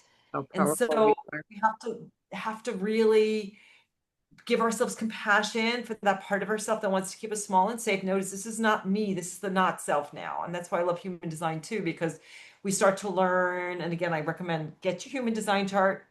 Get it, just you go to my, you can email me and I'll send it to you. But you start to learn what's your not self. For generators, which is most of us, it's frustration. And so when I notice, oh, I'm in frustration, and my true self is satisfaction. So the frustration is showing me, okay, I'm not self right now. Where do I need to go to let that light back in? And I can't go into these old patterns. I can numb out, and do the old thing, or I can just say, you know what I'm going to do. So for me, that's often just moving my body. Just move the energy through your body. It's like name it, you tame it. This is fear. This is anxiety. This is stress. Feel it, you heal it. Feel it in your body, and then allow the sensation to come and go. When we push it down and we say, I shouldn't be feeling this, I don't like this, I'm going to numb out, that's when depression comes up. Depressed means literally depressed. We're pushing down the emotion that wants to come out. Give it some space, make friends with it, question, what is this, why am I feeling this way, how do I feel better? But just don't, try not to get into the old patterns. Just pause, notice, give yourself what you need. And gradually over time, what happens is the neuroplasticity. So you literally change your nervous system, and then your nervous system changes your mind. When you change your mind, you go back to, your nervous system, your brain starts to form and that can happen, in music, like you're saying, the cello. Maybe one of the reasons you're drawn to cello and Tai Chi is that, when you do things like yoga, Tai Chi, or like when I play my handpan, I can't think about all the stuff. So one of my go-to now, it's right up, set up in my bedroom. I just sit down and play the handpan. Or, I go for a swim. I swim really hard and really strong. And it's like, I can't spin anymore. So that was a long way of saying, just don't, give yourself compassion and grace for what you're experiencing, but don't go into the old coping methods. You got to like step it out and have new ways. When I work with clients, it's all like, okay, let's create a new playbook for you. And all of these are all the things that you can do. You can reach out to me. You can have literally a playlist on Spotify. This is my do. Here I go, right? Or listening to Pink, like I play Pink and I dance around and just shift that energy. You are an energetic being, literally, like it's quantum physics. This is not just woo. You're an energetic being. If you shift your energy, you shift your vibe. You go from that 100, I'm depressed, I'm anxious, it's so familiar, and you go up to a 200, which is like confidence. Okay, I'm confident. I have the skills to navigate these emotional waters. And I'm moving, and this is sort of this dragonfly. I'm wearing my dragonfly, necklace here. And the dragonfly goes from that nymph stage, being stuck in the water and all that emotional stuff. It climbs up a stalk of grass. It molts. It's like the butterfly. It just becomes the dragonfly. And you become this different energetic being. And you can do it on a dime when you start to learn, this is the old me. I'm not going to give into that anymore. This is a new me. I was listening to Gabby Bernstein this morning, and she changed her name. She doesn't want to be Gabby anymore. She wants to be Gabrielle. So like just stepping into that dragonfly mode of like, who am I? And that my old self doesn't wallow and sit in the bed and feel sorry for herself. She gets up, she takes a walk. Great. And Sandy, your thoughts? It's changing your state, right, is really what it is. It's and I learned that in myself too. So, obviously when we're on a trip or a retreat or whatever, we're out of that, right? And so we're in that new situation and in a different, environment.